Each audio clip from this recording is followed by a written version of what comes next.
والصلاة والسلام على سید المرسلین وعلى آلہ وصحبہ اجمعین۔ کل ہم سورہ نحل میں آیت نمبر 76 تک پہنچ چکے تھے، تو آج آیت نمبر 77 سے شروع کریں گے۔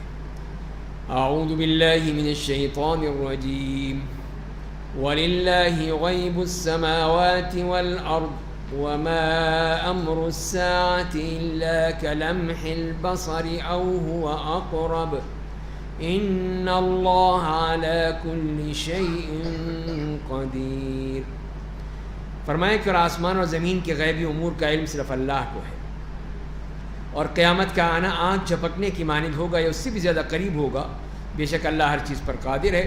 تو یہاں پہ اللہ تعالیٰ کے علم کے بارے میں بات کی، اور اس میں ان کا جو قیامت کے بارے میں جلد بازی میں چاہتے ہیں کہ قیامت کب آئے گی، اگر تم سچے ہو تو قیامت لاؤ، اس قسم کی جو باتیں کرتے ہیں اس کا جواب دے دیا گیا، اور یہ بتا دیا گیا غیب کا عالم تو اللہ ہے، اور جہاں تک کہ قیامت کا معاملہ ہے وہ تو پلک جھپکنے کی مانند ہوگی کہ اتنی مہلت ہی نہیں ملے گی کہ آدمی کچھ کر سکے، اور سب کچھ ہو جائے گا اور وہ کچھ بھی نہیں کر سکیں گے۔ تو لہذا تمہیں سوچ سمجھ کے بات کرنی چاہیے کہ جو قیامت کا مطالبہ کرتے ہو، عذاب کا مطالبہ کرتے ہو، اور پھر اللہ تعالیٰ کا کہ قدرت دیکھو کہ اللہ نے تمہیں تمہارے ماؤں کے پیٹ سے جب نکالا تو تم کچھ بھی نہیں جانتے تھے، اسے تمہارے لیے کان، آنکھیں اور دل بنائے تاکہ تم شکر ادا کرو۔ تو یہ اللہ تعالیٰ کی وہ قدرت ہے جس کی وجہ سے اس نے تمہیں پیدا کیا ہے۔ اور مزید اللہ تعالیٰ کی جو دلائل ہیں توحید باری تعالیٰ کے، ان کا ذکر فرمایا اگلی آیات میں، جس میں آیت نمبر 79 میں فرمایا کیا ان لوگوں نے چڑیوں کو نہیں دیکھا، پرندوں کو نہیں دیکھا کہ جو فضائے آسمانی میں اللہ کے تابع فرمان ہیں، اللہ ہی انہیں گرنے سے روک کے رکھتا ہے، بے شک اس میں لوگوں کی نشانیاں ہیں جو اہل ایمان ہوتے ہیں۔ اور اللہ نے تمہارے گھروں کو تمہارے لیے رہنے کی جگہ بنائی ہے، چوپایوں کے چمڑوں سے تمہارے لیے خیموں کے گھر بنائے ہیں جنہیں تم اپنے سفر و حضر میں اٹھائے پھرتے ہو، اور ان بھیڑوں کے اونٹوں اور بکریوں کے بالوں سے اوڑھنا، بچھونا اور ایک وقت مقرر تک فائدہ اٹھانے کی چیزیں بنائی ہیں، آیت نمبر 80 میں۔ تو یہاں پہ اللہ تعالیٰ نے ہمارے لیے جو رہنے کے انتظامات فرمائے، اس زمین پر ہم جو رہتے ہیں اس کے مختلف کہیں پتھروں سے، کہیں بالوں سے، کہیں اور چیزوں سے انسان اپنے لیے گھر بناتا ہے۔ تو چوپایوں کے جو چمڑے ہیں اس سے بھی گھر بنتے ہیں، باقاعدہ اس سے خیمے بنتے ہیں، اور وہ سفر و حضر میں اٹھائے پھرتے ہیں لوگ، جہاں پہ چاہا وہ اپنا خیمہ لگا لیا، جیسے کہ بدو قبائل کرتے ہیں، آج بھی کرتے ہیں اور پہلے بھی کیا کرتے تھے، اور وہ اس طرح گھومتے پھرتے رہتے ہیں۔ اور اسی طرح پھر وہ چوپایوں کے جو بال ہیں، اون ہیں، ان سے سامان بناتے ہیں، بستر بناتے ہیں، کمبل بناتے ہیں، اپنی اور ضرورت کی چیزیں بناتے ہیں۔ تو یہ تمام چیزیں اللہ تعالیٰ نے بنائی ہیں انسان کے لیے۔ اور اگلی آیت میں بھی یہی فرمایا، آیت نمبر 81 میں، اور اللہ نے تمہارے لیے اپنی بعض مخلوقات کے سائے بنائے، پہاڑوں میں تمہارے لیے غار بنائے، تمہارے لیے ایسے لباس بنائے جو تمہیں گرمی سے بچاتے ہیں، اور ایسے زرہ و جوشن بنائے جو تمہیں جنگ کی خطرناکیوں سے بچاتے ہیں۔ وہ اپنی نعمتوں کو تمہارے اوپر اسی طرح تمام کرتا ہے تاکہ تم مطیع و فرما بردار بن جاؤ۔ تو یہاں پر بھی اللہ تعالیٰ نے وہ انسان کے لیے سردی گرمی کے جو لباس ہیں ان کا بھی ذکر کیا، اور پہاڑوں میں جو غار بنا دیے اس میں انسان اپنا ٹھکانہ بنا لیتا ہے۔ اور آج بھی ہم دیکھ لیجئے کہ انسان اپنی حفاظت کے لیے کیا کچھ نہیں کرتا ہے کہ پہاڑوں میں سرنگیں بنا کر کہیں فوج کے لیے، ہوائی جہاز کے لیے، اسلحوں کے لیے، اور جو ایٹمی دھماکہ ہوا تھا وہ بھی پہاڑ کے اندر جا کے ہوا تاکہ نقصان کسی کو باہر نہ ہو۔ اسی طرح پھر اون، روئی اور کتان کے ذریعے سے ہے، لوہے کے ذریعے سے ہے، اور آج کل تو کون سے یہ میٹل آ رہے ہیں اور مختلف قسم کی چیزیں آ رہی ہیں۔ تو یہ سب چیزیں کیا ہیں؟ یہ سب اللہ کی طرف سے دی گئی تاکہ اللہ کی نعمت مکمل ہو، اور تاکہ تم اس کو سمجھ جاؤ اور مطیع و فرما بردار بن جاؤ، اس کی بات کو مان لو۔ اور آیت نمبر 82 اور 83 میں فرما دیا، پس اگر وہ منہ پھیر لیں، منہ موڑ لیں تو آپ کے اوپر ذمہ داری نہیں ہے، آپ اپنا کام کریں، آپ کا کام پیغام پہنچا دینا ہے، وہ آپ نے کر دیا۔ اور یہ لوگ اللہ کی نعمتوں کو پہچانتے ہیں پھر انکار کر دیتے ہیں، اور ان میں سے اکثر لوگ ناشکرے ہیں، کفران نعمت کرتے ہیں، تو اللہ تعالیٰ پھر ان سے یہ نعمتیں چھین بھی سکتا ہے، چاہے تو یہ نعمتیں چھین جائیں اور ان کے پاس کچھ بھی نہ رہے، تو یہ بھی اللہ تعالیٰ اس بات پر قادر ہے۔ تو آیت نمبر 84 میں فرمایا، اور آپ اس دن کو یاد کیجئے جب ہر گروہ سے ہم ایک گواہ کھڑا کریں گے، پھر کافروں کو بولنے کی اجازت نہیں دی جائے گی، اور نہ ہی ان سے کہا جائے گا کہ وہ اپنا عذر پیش کریں، تو قیامت کے دن پھر یہاں پہ ہر قوم کا نبی وہ آئے گا سامنے، اس سے پوچھا جائے گا، اس سے سوال کیا جائے گا کہ تم آئے تھے، تمہارے ساتھ کیا ہوا، تمہاری قوم نے کیا جواب دیا، اور وہ جواب دیں گے، بتائیں گے اپنا ظاہر ہے کہ میں آیا تھا اور میں نے یہ کیا، میں نے وہ کیا. اور پھر کافروں سے کہا جائے گا تم جواب دو، جیسے کہ بعض جگہ ہم نے پڑھا تو وہ یا تو جھوٹ بول دیں گے تو آئے ہی نہیں تھا ہمارے یہاں کوئی، ہمیں تو پتہ ہی نہیں کون تھا، تو لہذا وہ بھی پکڑے جائیں گے، مارے جائیں گے وہاں پر. اور اگر مان لیں گے تو بتانا پڑے گا پھر کیوں نہیں مانی، پھر تم نے اسلام قبول کیوں نہیں کیا. تو وہاں پہ پھر عذر بیان کرنے کی کوشش نہیں کی جا سکے گی، اجازت ہی نہیں ملے گی کہ معذرت پیش کریں، اور نہ انہیں موقع دیا جائے گا کہ وہ اللہ کی ناراضگی کو دور کریں، اس لیے کہ انہوں نے اتنا بڑا جرم کیا ہے، یہ کیسے معاف کر دیا جائے گا. اور جب ظالم لوگ عذاب کو دیکھ لیں گے تو ان سے وہ عذاب ہلکا نہیں کیا جائے گا، اور نہ انہیں مہلت دی جائے گی. آیت نمبر 85 کہ وہاں تو موقع ہی نہیں ہے اب. تو اسی لیے پھر وہ یہ بھی ہم دیکھتے ہیں کہ بعض جگہ تو اللہ تعالیٰ فرماتے ہیں کہ وہ بولیں گے، کہیں گے، اپنا اپنا دفاع کریں گے، اور بعض جگہ جیسے یہاں فرمایا کہ کوئی بولنے کی اجازت نہیں ہوگی، چپ، کوئی معذرت نہیں، کوئی دفاع نہیں. تو یہ مختلف مواقع ہیں، مختلف مقامات ہیں کہ جہاں پر اللہ تعالیٰ ان کے ساتھ وہ سلوک کرے گا کہ کہیں پہ وہ پوچھا جائے گا تو جواب دیں گے اور کہیں پہ جواب نہیں دے سکیں گے. وَإِذَا رَأَى الَّذِينَ أَشْرَكُوا شُرَكَاءَهُمْ، تو فرمائیں کہ جب مشرکین اپنے شرکاء کو دیکھیں گے تو کہیں گے اے ہمارے رب یہی ہیں ہمارے وہ شرکاء. ان کو دیکھ کے فوراً پہچان لیں گے، ہاں یہ ہیں سب وہ جنہیں ہم تیرے بجائے پکارتے تھے. تو وہ انہیں کیا اٹھیں گے، بے شک تم لوگ جھوٹے ہو، وہ صاف انکار کر دیں گے، نہیں ہمارا کوئی تعلق نہیں. اب یہ غوث اعظم کرتے پھر رہے ہیں، قیامت کے دن وہ بھی ہوں گے. شیخ عبد القادر جیلانی رحمہ اللہ وہ بھی موجود ہوں گے. جب وہ کہیں گے یہ ہمارے غوث اعظم جی، اب بچائیں ہمیں، کہیں گے میرا کوئی تعلق نہیں، میں کیا کروں تمہارا، میں نے کہا تھا تم میری عبادت کرو، مجھے پوجو، میری قبر پہ آؤ، مجھے غوث اعظم بنا دو. غوث اعظم تو اللہ ہے، وہ ہے. اگر وہ ایک صحابی اسی طرح ہے کہ مدرسہ غوث اعظم، تو میں نے پوچھا غوث اعظم کیا ہوتا ہے، اب بڑا وہ چکرا گیا کیا جواب دو. پھر کہنا کہ وہ کہتے ہیں کہ شیخ عبد القادر جیلانی ہوتے ہیں. تو میں نے کہا جب شیخ عبد القادر جیلانی ہے غوث اعظم، عراق بمباری کر رہا تھا بغداد پہ، اس نے اینٹ سے اینٹ بجا دی، تو غوث اعظم سوتے رہ گئے، اٹھتے پکڑتے نا اس کو امریکہ کو، سارے طیاروں کو جلا کے بھسم کر دیتے. ان کو کی طاقت اتنی ہے نا، جب پوری دنیا کو وہ سنبھالے ہوئے ہیں، تو امریکہ کو چھوڑ دیا ویسے ہی وہ مارے جا رہا ہے. بیچارے نہتے عراقی مر رہے ہیں، سارے ان کے شہر جو تھے وہ برباد کر دیے، بمباری کر کے ہر چیز جو اس نے تہس نہس کر دی. تو کہاں گیا غوث اعظم؟ ان کے اپنے مزار پہ بمبار برس رہے ہیں. تو پھر یہ سوچنے کی بات ہے نا کہ یہ کیسے تم نے بنا دیا. تو یہ قیامت کے دن وہ صاف کہہ دیں گے میرا کوئی تعلق نہیں. خام کہاں کی انہوں نے باتیں بنا رکھی ہیں کہ میں سب کچھ کرنے والا ہوں، میں کچھ نہیں، میں تو اللہ کا بندہ ہوں. تو اللہ کا کوئی بھی بندہ جو ہے یہ نہیں کہے گا کہ نہیں میں کرنے والا ہوں. سب صاف کہہ دیں گے کہ اللہ تو ان سے پوچھ، یہ خود ذمہ دار ہے، میرے پاس کچھ نہیں، میں کچھ نہیں کر سکتا. تو لہذا یہی ہے کہ وہ صاف کہہ دیں گے بے شک تم لوگ جھوٹے ہو، اور اس دن وہ لوگ اللہ کی جناب میں سر جھکا دیں گے اور وہ معبود ان سے غائب ہو جائیں گے جو ان کی افتراء پردازی کا نتیجہ تھے. سب کے سب کوئی سامنے نہیں رہے گا، سب غائب ہو گئے، چاہے وہ پتھر کے ہوں، چاہے وہ سونے یا چاندی کے ہوں، یا چاہے وہ انسان کی صورت میں ہوں، سب. اور جن لوگوں نے کفر کیا تھا اور لوگوں کو اللہ کی راہ سے روکا، ہم انہیں عذاب بالائے عذاب دیں گے، دگنا عذاب، اس لیے کہ وہ زمین میں فساد پھیلاتے تھے. آیت نمبر 88. اگلی آیت میں آیت نمبر 89 میں فرمایا کہ اور آپ اس دن کو یاد کیجئے جب ہم ہر گروہ سے ان پر ایک گواہ کھڑا کریں گے اور آپ کو ان سب پر گواہ کی حیثیت سے پیش کریں گے.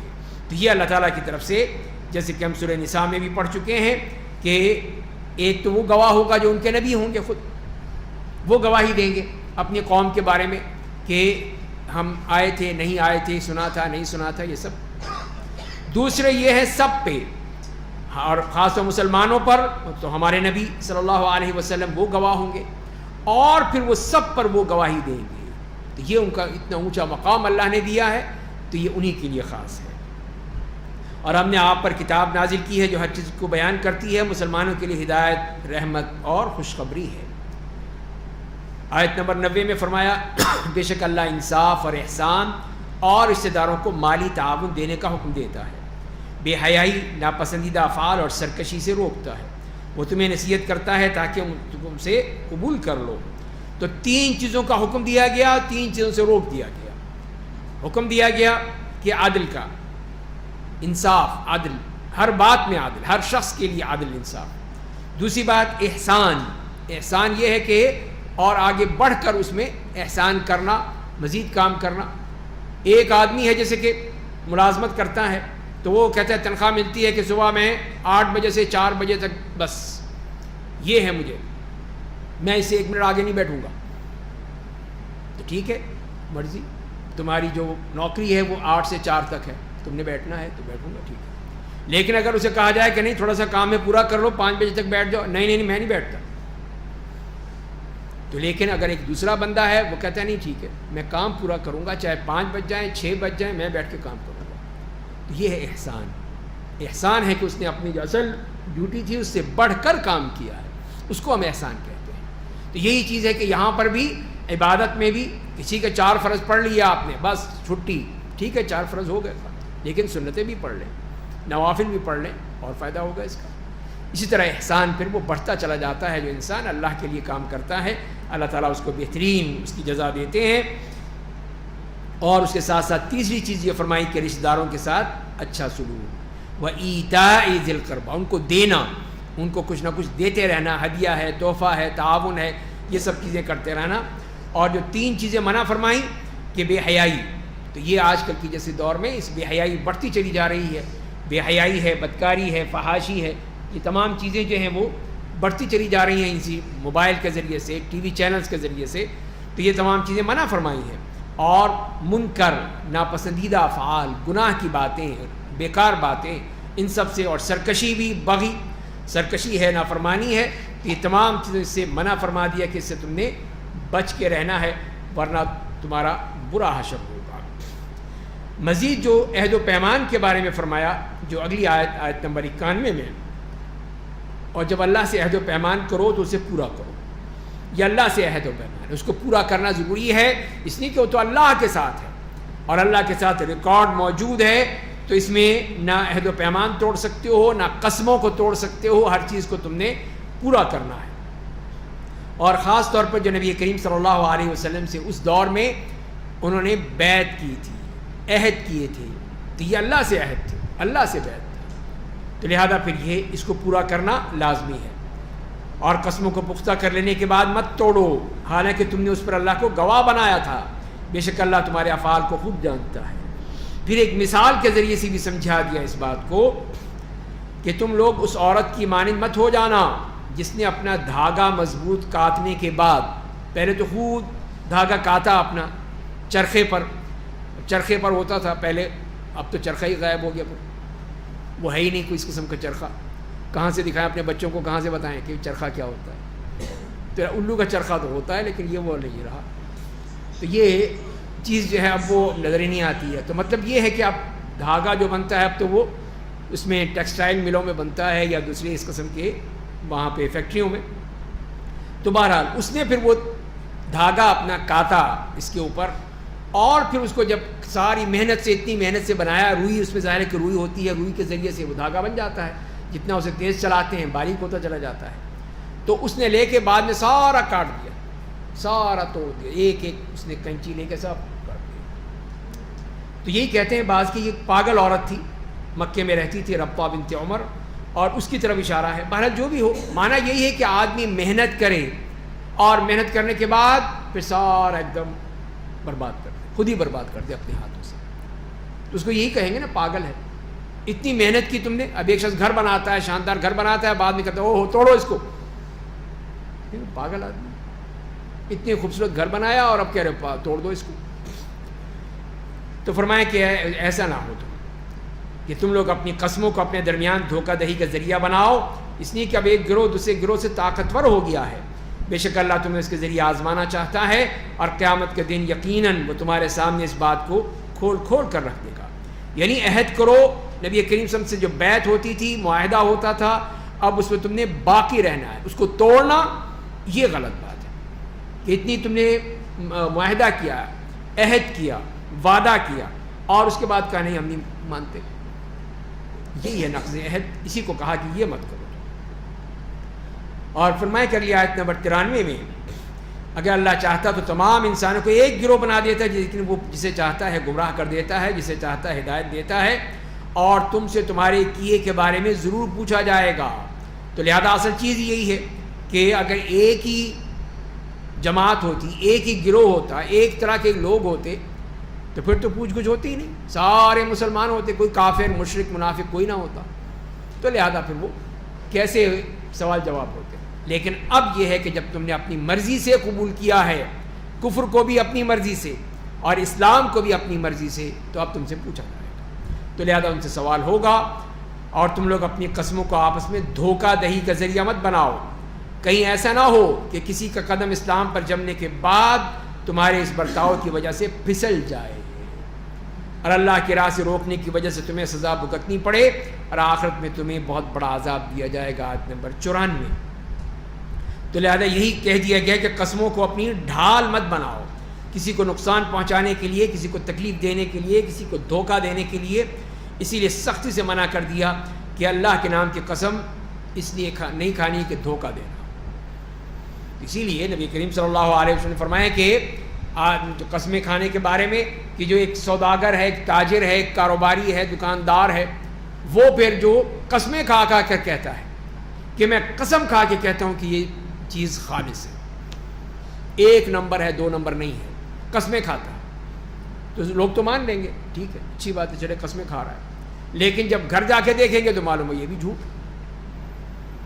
تو یہ فرمایا کہ یہ اس سے فائدہ کیا ہوگا، اس کی برکت ختم ہو جائے گی، چیز تو بک گئی، اس کی سودا تو بک گیا، لیکن برکت نہیں رہی، برکت ختم ہو گئی۔ تو یہی چیز ہے کہ اس طرح تم قسمیں کھا کھا کر دنیا کے لیے لوگوں کو دھوکے دیتے ہو اور پھر کہتے ہو کہ یہ بات بالکل صحیح ہے، یہ نہیں قبول کی جائے گی۔ اور اسی طرح اللہ کے عہد کے بارے میں فرمایا کہ جو آیت نمبر 95 میں کہ اللہ کے عہد و پیمان کو تھوڑی سی قیمت کے بدلے مت بیچ ڈالو، کہ جہاں پہ بھی پیسے ملیں ٹھیک ہے ادھر ہم چلے جائیں گے۔ اگر تمہیں علم ہوتا تو یہ بھی جانتے کہ جو اللہ کے پاس ہے وہ تمہارے لیے زیادہ بہتر ہے۔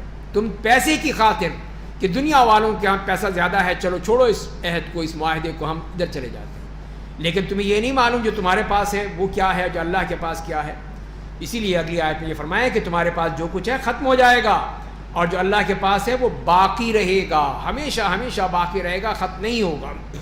اور جو اللہ کے دین پر صبر کریں گے ہم ان کے اعمال سے زیادہ اچھا بدلہ دیں گے اور اچھا بدلہ دیں گے۔ تو فرمایا کہ جو کوئی مرد یا عورت نیک کام کرے گا اور اس حال میں کہ وہ مومن ہوگا، اسے ہم پاکیزہ اور عمدہ زندگی دیں گے اور ان کے اعمال سے زیادہ اچھا بدلہ انہیں دیں گے۔ تو یہاں پہ یہ بتا دیا کہ اللہ تعالیٰ نے کہ مرد اور عورت سب کے لیے خوشخبری ہے، یہاں برابر ہیں، بلکہ ہو سکتا ہے عورت بڑھ جائے، اگر وہ نیک کام کرتی ہے، دین کی خدمت کرتی ہے، عبادت کرتی ہے، اطاعت کرتی ہے، تو ہو سکتا ہے مرد سے بھی آگے چلے۔ تو یہاں پہ وہ برابری نہیں ہے آخرت میں، یہ دنیا کے لحاظ سے ہے کہ جو اس میں فرق کیا گیا ہے، لیکن آخرت کے لحاظ سے مرد اور عورت دونوں برابر ہیں۔ تو یہی سب یہاں کہہ دیا گیا کہ اس کے لیے کہ اگر وہ نیک کام کرے، دوسرے وہ مومن ہو، 2 شرطیں ہیں، ایمان اور عمل صالح۔ تو اللہ تعالیٰ کیا دے گا؟ 2 باتیں، فَلَنُحْيِيَنَّهُ حَيَاةً طَيِّبَةً، اس کو پاکیزہ زندگی عطا فرمائیں گے، بہترین زندگی، اسی 2 شرطوں کی وجہ سے۔ اور آخرت میں کیا کریں گے؟ اس کو بہترین اجر عطا فرمائیں گے، جو اس کے عمل کی وجہ سے بہترین بدلہ عطا فرمائیں گے۔ اور پھر نبی کریم صلی اللہ علیہ وسلم سے کہا گیا اگلی آیت میں، آیت نمبر 98 میں، کہ پس جب آپ قرآن پڑھیے تو اللہ کے ذریعے مردود شیطان سے پناہ مانگ لیجیے۔ تو لہذا ہم سے یہ کہا گیا کہ جب بھی ہم قرآن پڑھنے لگیں تو پہلے اعوذ باللہ من الشیطان الرجیم پڑھ لیں، تاکہ شیطان وسوسہ اندازی نہ کرے، وہ نہ بیچ میں اپنا وہ اٹکاتا رہے، روکتا رہے، ورغلاتا رہے، بہکاتا رہے، لیکن ہم قرآن تو آرام سے پڑھ سکیں، اللہ کی کتاب ہے۔ تو لہذا اعوذ باللہ اس میں پڑھ لینا چاہیے۔ تو بسم اللہ تو پڑھی جاتی ہے سورت کے شروع میں، تو اعوذ باللہ بسم اللہ پڑھیں گے سورت کے شروع میں اگر آپ ابتدا کر رہے ہیں تلاوت کی، لیکن اگر آپ بیچ میں سے پڑھ رہے ہیں تو اعوذ باللہ پڑھیں گے، بس بسم اللہ نہیں پڑھیں گے۔ بسم اللہ صرف شروع کی صورت میں ہے، اور ایک صورت ختم ہوتی ہے، دوسری صورت شروع ہوتی ہے، بسم اللہ پڑھ لیتے ہیں، تو یہ اس کے لیے ہے۔ لیکن اعوذ باللہ ہر دفعہ جب بھی آپ قرآن شروع کریں، کہیں سے بھی شروع کریں، بیچ میں تو اعوذ باللہ پڑھ کر شروع کریں، جیسے کہ فرمایا گیا ہے۔ اور اس کے بعد اللہ تعالیٰ نے اپنا قانون بیان کر دیا، اور جب ہم کسی آیت کے بدلے دوسری آیت لاتے ہیں تو اللہ جو کچھ نازل کرتا ہے اسے خوب جانتا ہے۔ تو یہ سمجھتے ہیں کہ یہ دیکھو پہلے کچھ کہا پھر کچھ کہا، اللہ کو نعوذ باللہ پتہ ہی نہیں تھا۔ یہ تو اللہ تعالیٰ کی طرف سے ایک اسٹریٹجی ہے، ایک طریقہ کار ہے کہ پہلے ایک چیز، جیسے کہ شراب کا معاملہ ہے، وہ 3 مراحل میں جا کر حرام ہوا۔ تو آج کو کس طرح کے بیوقوف لوگ کہنے لگے کہ اللہ تعالیٰ کو نہیں پتہ تھا، پہلے ہی حرام کر دیتے، سیدھی بات۔ تو یہی نا اس میں حکمت دیکھیے، حکمت ہے اللہ کی طرف سے کہ وہ ایک چیز جو ان کی گھٹی میں پڑی ہوئی تھی اس وقت وہ نہ مانتے۔ آج کوئی کہہ دے کہ اب آپ کسی کو بھی جائز نہیں ہوگا کہ اپنے گھر میں کوئی خادم رکھے، نوکر رکھے، ملازم رکھے، کوک رکھے، ڈرائیور رکھے، سب بند ہو سکتا ہے؟ نہیں ہو سکتا، کر ہی نہیں سکتے، اس لیے کہ ہماری ضرورت ہے۔ ہمارے یہاں ایک سوسائٹی میں ایک چلن موجود ہے، اور ایسے لوگ موجود ہیں جو تیار ہیں کام کرنے کے لیے، آتے ہیں، وہ کام کرتے ہیں، ان کو اس کی تنخواہ ملتی ہے۔ آپ کہتے ہیں نہیں، لیکن اگر آپ اس کے لیے چاہتے ہیں تو بتدریج کرنا پڑے گا آپ کو، لوگوں کو اس کے لیے پہلے ٹریننگ دینی پڑے گی، پریکٹس کرنی پڑے گی کہ بھائی آپ نے اس طرح کر کے آہستہ آہستہ اس کو ختم کرنا، کام اپنے خود کرنے ہیں۔ یہ خواتین اپنا کام خود کریں گی تو خود صحت مندی رہیں گی، خود جھاڑو پوچھا لگائیں گی نا تو ٹھیک رہیں گی۔ اگر وہ بیٹھی رہیں گی موبائل پر لگی رہیں گی تو پھر وہ پھول کے کپا ہو جائیں گی، ہوگا کچھ بھی نہیں۔ اسی لیے پھر وہ کام کریں۔ تو لہذا یہی مقصد ہے میرے کہنے کا کہ ہر چیز بتدریج ہوتی ہے، یہی حکمت ہے۔ تو لہذا پھر یہ کہنا کہ نہیں نعوذ باللہ اللہ کو پتہ ہی نہیں تھا، بعد میں پتہ چلا، تو اللہ کے بارے میں یہ بات نہیں ہو سکتی۔ ہم انسانوں کے بارے میں تو ہو سکتی ہے، ہم یو ٹرن لے سکتے ہیں کہ غلطی ہو گئی چلو واپس آ جاؤ، لیکن نعوذ باللہ اللہ کے بارے میں تو نہیں، اس کو تو پتہ ہے۔ لیکن یہ اس کی حکمت ہے کہ اس نے اس چیز کو اسی طرح رکھا ہے۔ تو فرمائیں کہ اللہ جو کچھ نازل کرتا ہے اسے خوب جانتا ہے۔ تو کفار رسول اللہ سے کہتے ہیں کہ تم خود ہی گھڑ لیتے، یہ کیا اوپر سے آئے گا، لوگ لیں گے پھر ہوگا، تم خود ہی کر لیتے، ایسی بات کیا فرق پڑتا ہے؟ تو فرمایا کہ ایسی بات نہیں، بلکہ اکثر اہل کفر کچھ جانتے ہی نہیں ہیں۔ اور آیت نمبر 102 میں فرمایا کہ آپ کہہ دیجئے اس قرآن کو جبریل نے میرے رب کے پاس سے برحق نازل کیا ہے، تو یہ میں خود کیسے بنا سکتا ہوں، خود کیسے گھڑ سکتا ہوں؟ یہ تو اللہ نے نازل کیا ہے، جبریل کو بھیجا ہے، میرے پاس آیا ہے تاکہ ایمان والوں کو ثابت قدم بنائے۔ یہ مسلمانوں کے لیے ہدایت کا سرچشمہ ہے اور ہر خیر کی خوشخبری دینے والا ہے۔ وَلَقَدْ نَعْلَمُ أَنَّهُمْ يَقُولُونَ إِنَّمَا يُعَلِّمُهُ بَشَرٌ، اور ہم خوب جانتے ہیں کہ کفار کہتے ہیں کہ محمد کو کوئی آدمی سکھاتا ہے۔ تو یہی ان کا دعویٰ تھا کہ ایک روم کا ایک نصرانی ہے، جبر اس کا نام ہے، اور اس نے اسلام قبول کر لیا ہے، وہ ان کو سکھاتا ہے، وہ ساری پٹیاں پڑھاتا ہے اور یہ ہمیں آ کے بیان کر دیتے ہیں، نعوذ باللہ۔ تو اللہ تعالیٰ نے کیا جواب دیا؟ لسان الذی یلحدون الیہ اعجمی وہذا لسان عربی مبین، جس آدمی کے بارے میں ان کا گمان ہے اس کی زبان تو عجمی ہے، عجمی ہو کر اتنی فصیح و بلیغ عربی بول سکے؟ نہیں ہو سکتا۔ ہم کتنے ہی ہو جائیں ہم عربی جانے، ٹھیک ہے ہیں، اب پوری دنیا میں ایسے لوگ ہوں گے عربی زبان کے بہترین ماہر ہوں گے، لیکن وہ عجمی ہے، غلطی کر سکتے ہیں، ان سے اٹک سکتے ہیں۔ لیکن اب تو عرب بھی ویسے نہیں رہے، ان کی زبان بھی اب بالکل ہی وہ بگڑ گئی، وہ زبان ہی نہیں رہی۔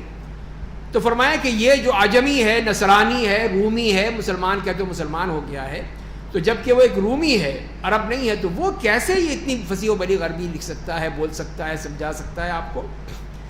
اور یہ ہے ھذا لسان عربی مبین، اور یہ تو بالکل واضح زبان ہے، عربی زبان قرآن کریم کی، یہ ہو نہیں سکتی ہے۔ تو لہذا تمہیں ایسی بے وقوفانہ باتیں مت کرو۔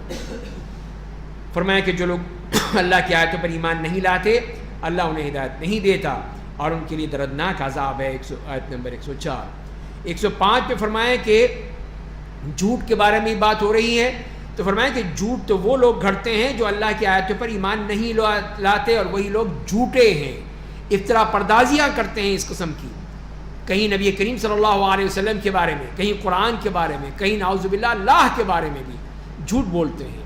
تو یہ ہیں وہ لوگ جھوٹے ہیں. لیکن اس میں ایک رخصت بھی دے دی گئی کہ جو شخص ایمان لانے کے بعد پھر اللہ کے ساتھ کفر کر بیٹھے گا تو ظاہر اس کی تو نجات نہیں ہے, مارا گیا, توبہ نہیں ہے تو مارا گیا. لیکن کوئی ایسا آدمی ہے جسے مجبور کیا گیا ہے, مجبوراً بائی فورس, کہ تم کہو نعوذ باللہ اللہ تعالیٰ کے خلاف کچھ کہو, اللہ کے رسول کے خلاف کچھ کہو, تو مجبور ہے بیچارہ. تو اس کا اگر دل ایمان پر مطمئن ہو تو کوئی حرج نہیں, پھر کوئی مسئلہ نہیں. جیسے کہ اس وقت ہوا تھا حضرت اسامہ کے بارے میں کہ ان کو ان کافروں نے پکڑ لیا, بہت ظلم و ستم کیا, بہت مارا پیٹا. حضرت عمار ابن یاسر رضی اللہ تعالیٰ کے بارے میں یہ آیت نازل ہوئی تھی کہ ان کو انہوں نے پکڑ لیا اور مار پیٹ کے ان کو کوشش کی کہ اپنی بات نکلوا لیں. اب ظاہر نوجوان تھے, وہ نہیں برداشت ہو سکا, انہوں نے کہہ دیا. اب بعد بڑے پشیمان ہو, اب کیا ہوگا میرا, مارا گیا میں تو اللہ تعالیٰ نے آیت نازل فرما دی کہ جس کے دل میں ایمان موجود ہے, شرح صدر ہے, تو پھر اس نے اگر بات کہہ بھی دی کسی زبردستی میں, کسی اسلحے کی تہدید یا دھمکی کے بعد, تو کوئی حرج نہیں, ٹھیک ہے. اسی لیے آپ نے فرمایا کہ اگر دوبارہ کہیں تو پھر کہہ دینا, دل میں تمہارے ایمان ہے بس کافی ہے. اصل چیز وہ ایمان ہے اگر دل میں موجود ہے. لیکن جس نے کفر کے لیے اپنا سینہ کھول دیا, فوراً تیار, جو بھی آئے قبول, تو ایسے لوگوں پر اللہ کا غضب نازل ہوگا, ان کے لیے بڑا عذاب ہوگا. آیت نمبر 107 میں فرمائے کہ ایسا اس لیے ہوگا کہ انہوں نے آخرت کو بلا کر دنیا کی زندگی سے محبت کی تھی, اور بے شک اللہ کافروں کو ہدایت نہیں دیتا ہے. یہی وہ لوگ ہیں جن کے دلوں اور کانوں اور آنکھوں پر اللہ نے مہر لگا دی ہے, انہی پر غفلت طاری ہے. تو یہ ہیں وہ لوگ جو انہوں نے دنیا کو ترجیح دی, ہر کام میں دنیا کو ترجیح دی ہے, تو لہذا پھر ان کا یہ حشر ہوگا جو اللہ تعالیٰ نے بتا دیا ہے. لا جرم انہم فی الآخرۃ هم الخاسرون, یقیناً یہی لوگ آخرت میں گھاٹا پانے والے ہیں. اگلی آیت آیت نمبر 110 میں فرمایا, پھر جن لوگوں نے آزمائشوں میں پڑنے کے بعد ہجرت کی راہ اختیار کی, پھر اللہ کے لیے جہاد کیا اور صبر سے کام لیا, تو بے شک آپ کا رب ان آزمائشوں کے بعد بڑا مغفرت کرنے والا, بے حد رحم کرنے والا ہے. تو جیسے کہ ہم پہلے بھی پڑھ چکے ہیں کہ اللہ تعالیٰ کی راہ میں ہجرت بھی, جہاد بھی اور پھر صبر بھی, تو یہ اللہ تعالیٰ پھر ان کو اونچا مقام دیا. تو یہاں پہ ان کی بھی تعریف فرمائے گی. فرمایا کہ جس دن ہر شخص اپنی نجات کے لیے جھگڑے گا اور ہر آدمی کو اس کے اعمال کا پورا پورا بدلہ دیا جائے گا, ان کے ساتھ ظلم نہیں ہوگا, تو یہ ان لوگوں کے لیے جو کہ یہ سمجھتے ہیں کہ اللہ تعالیٰ ان کو ان کا حق نہیں دے گا یا شک ہے ان کو.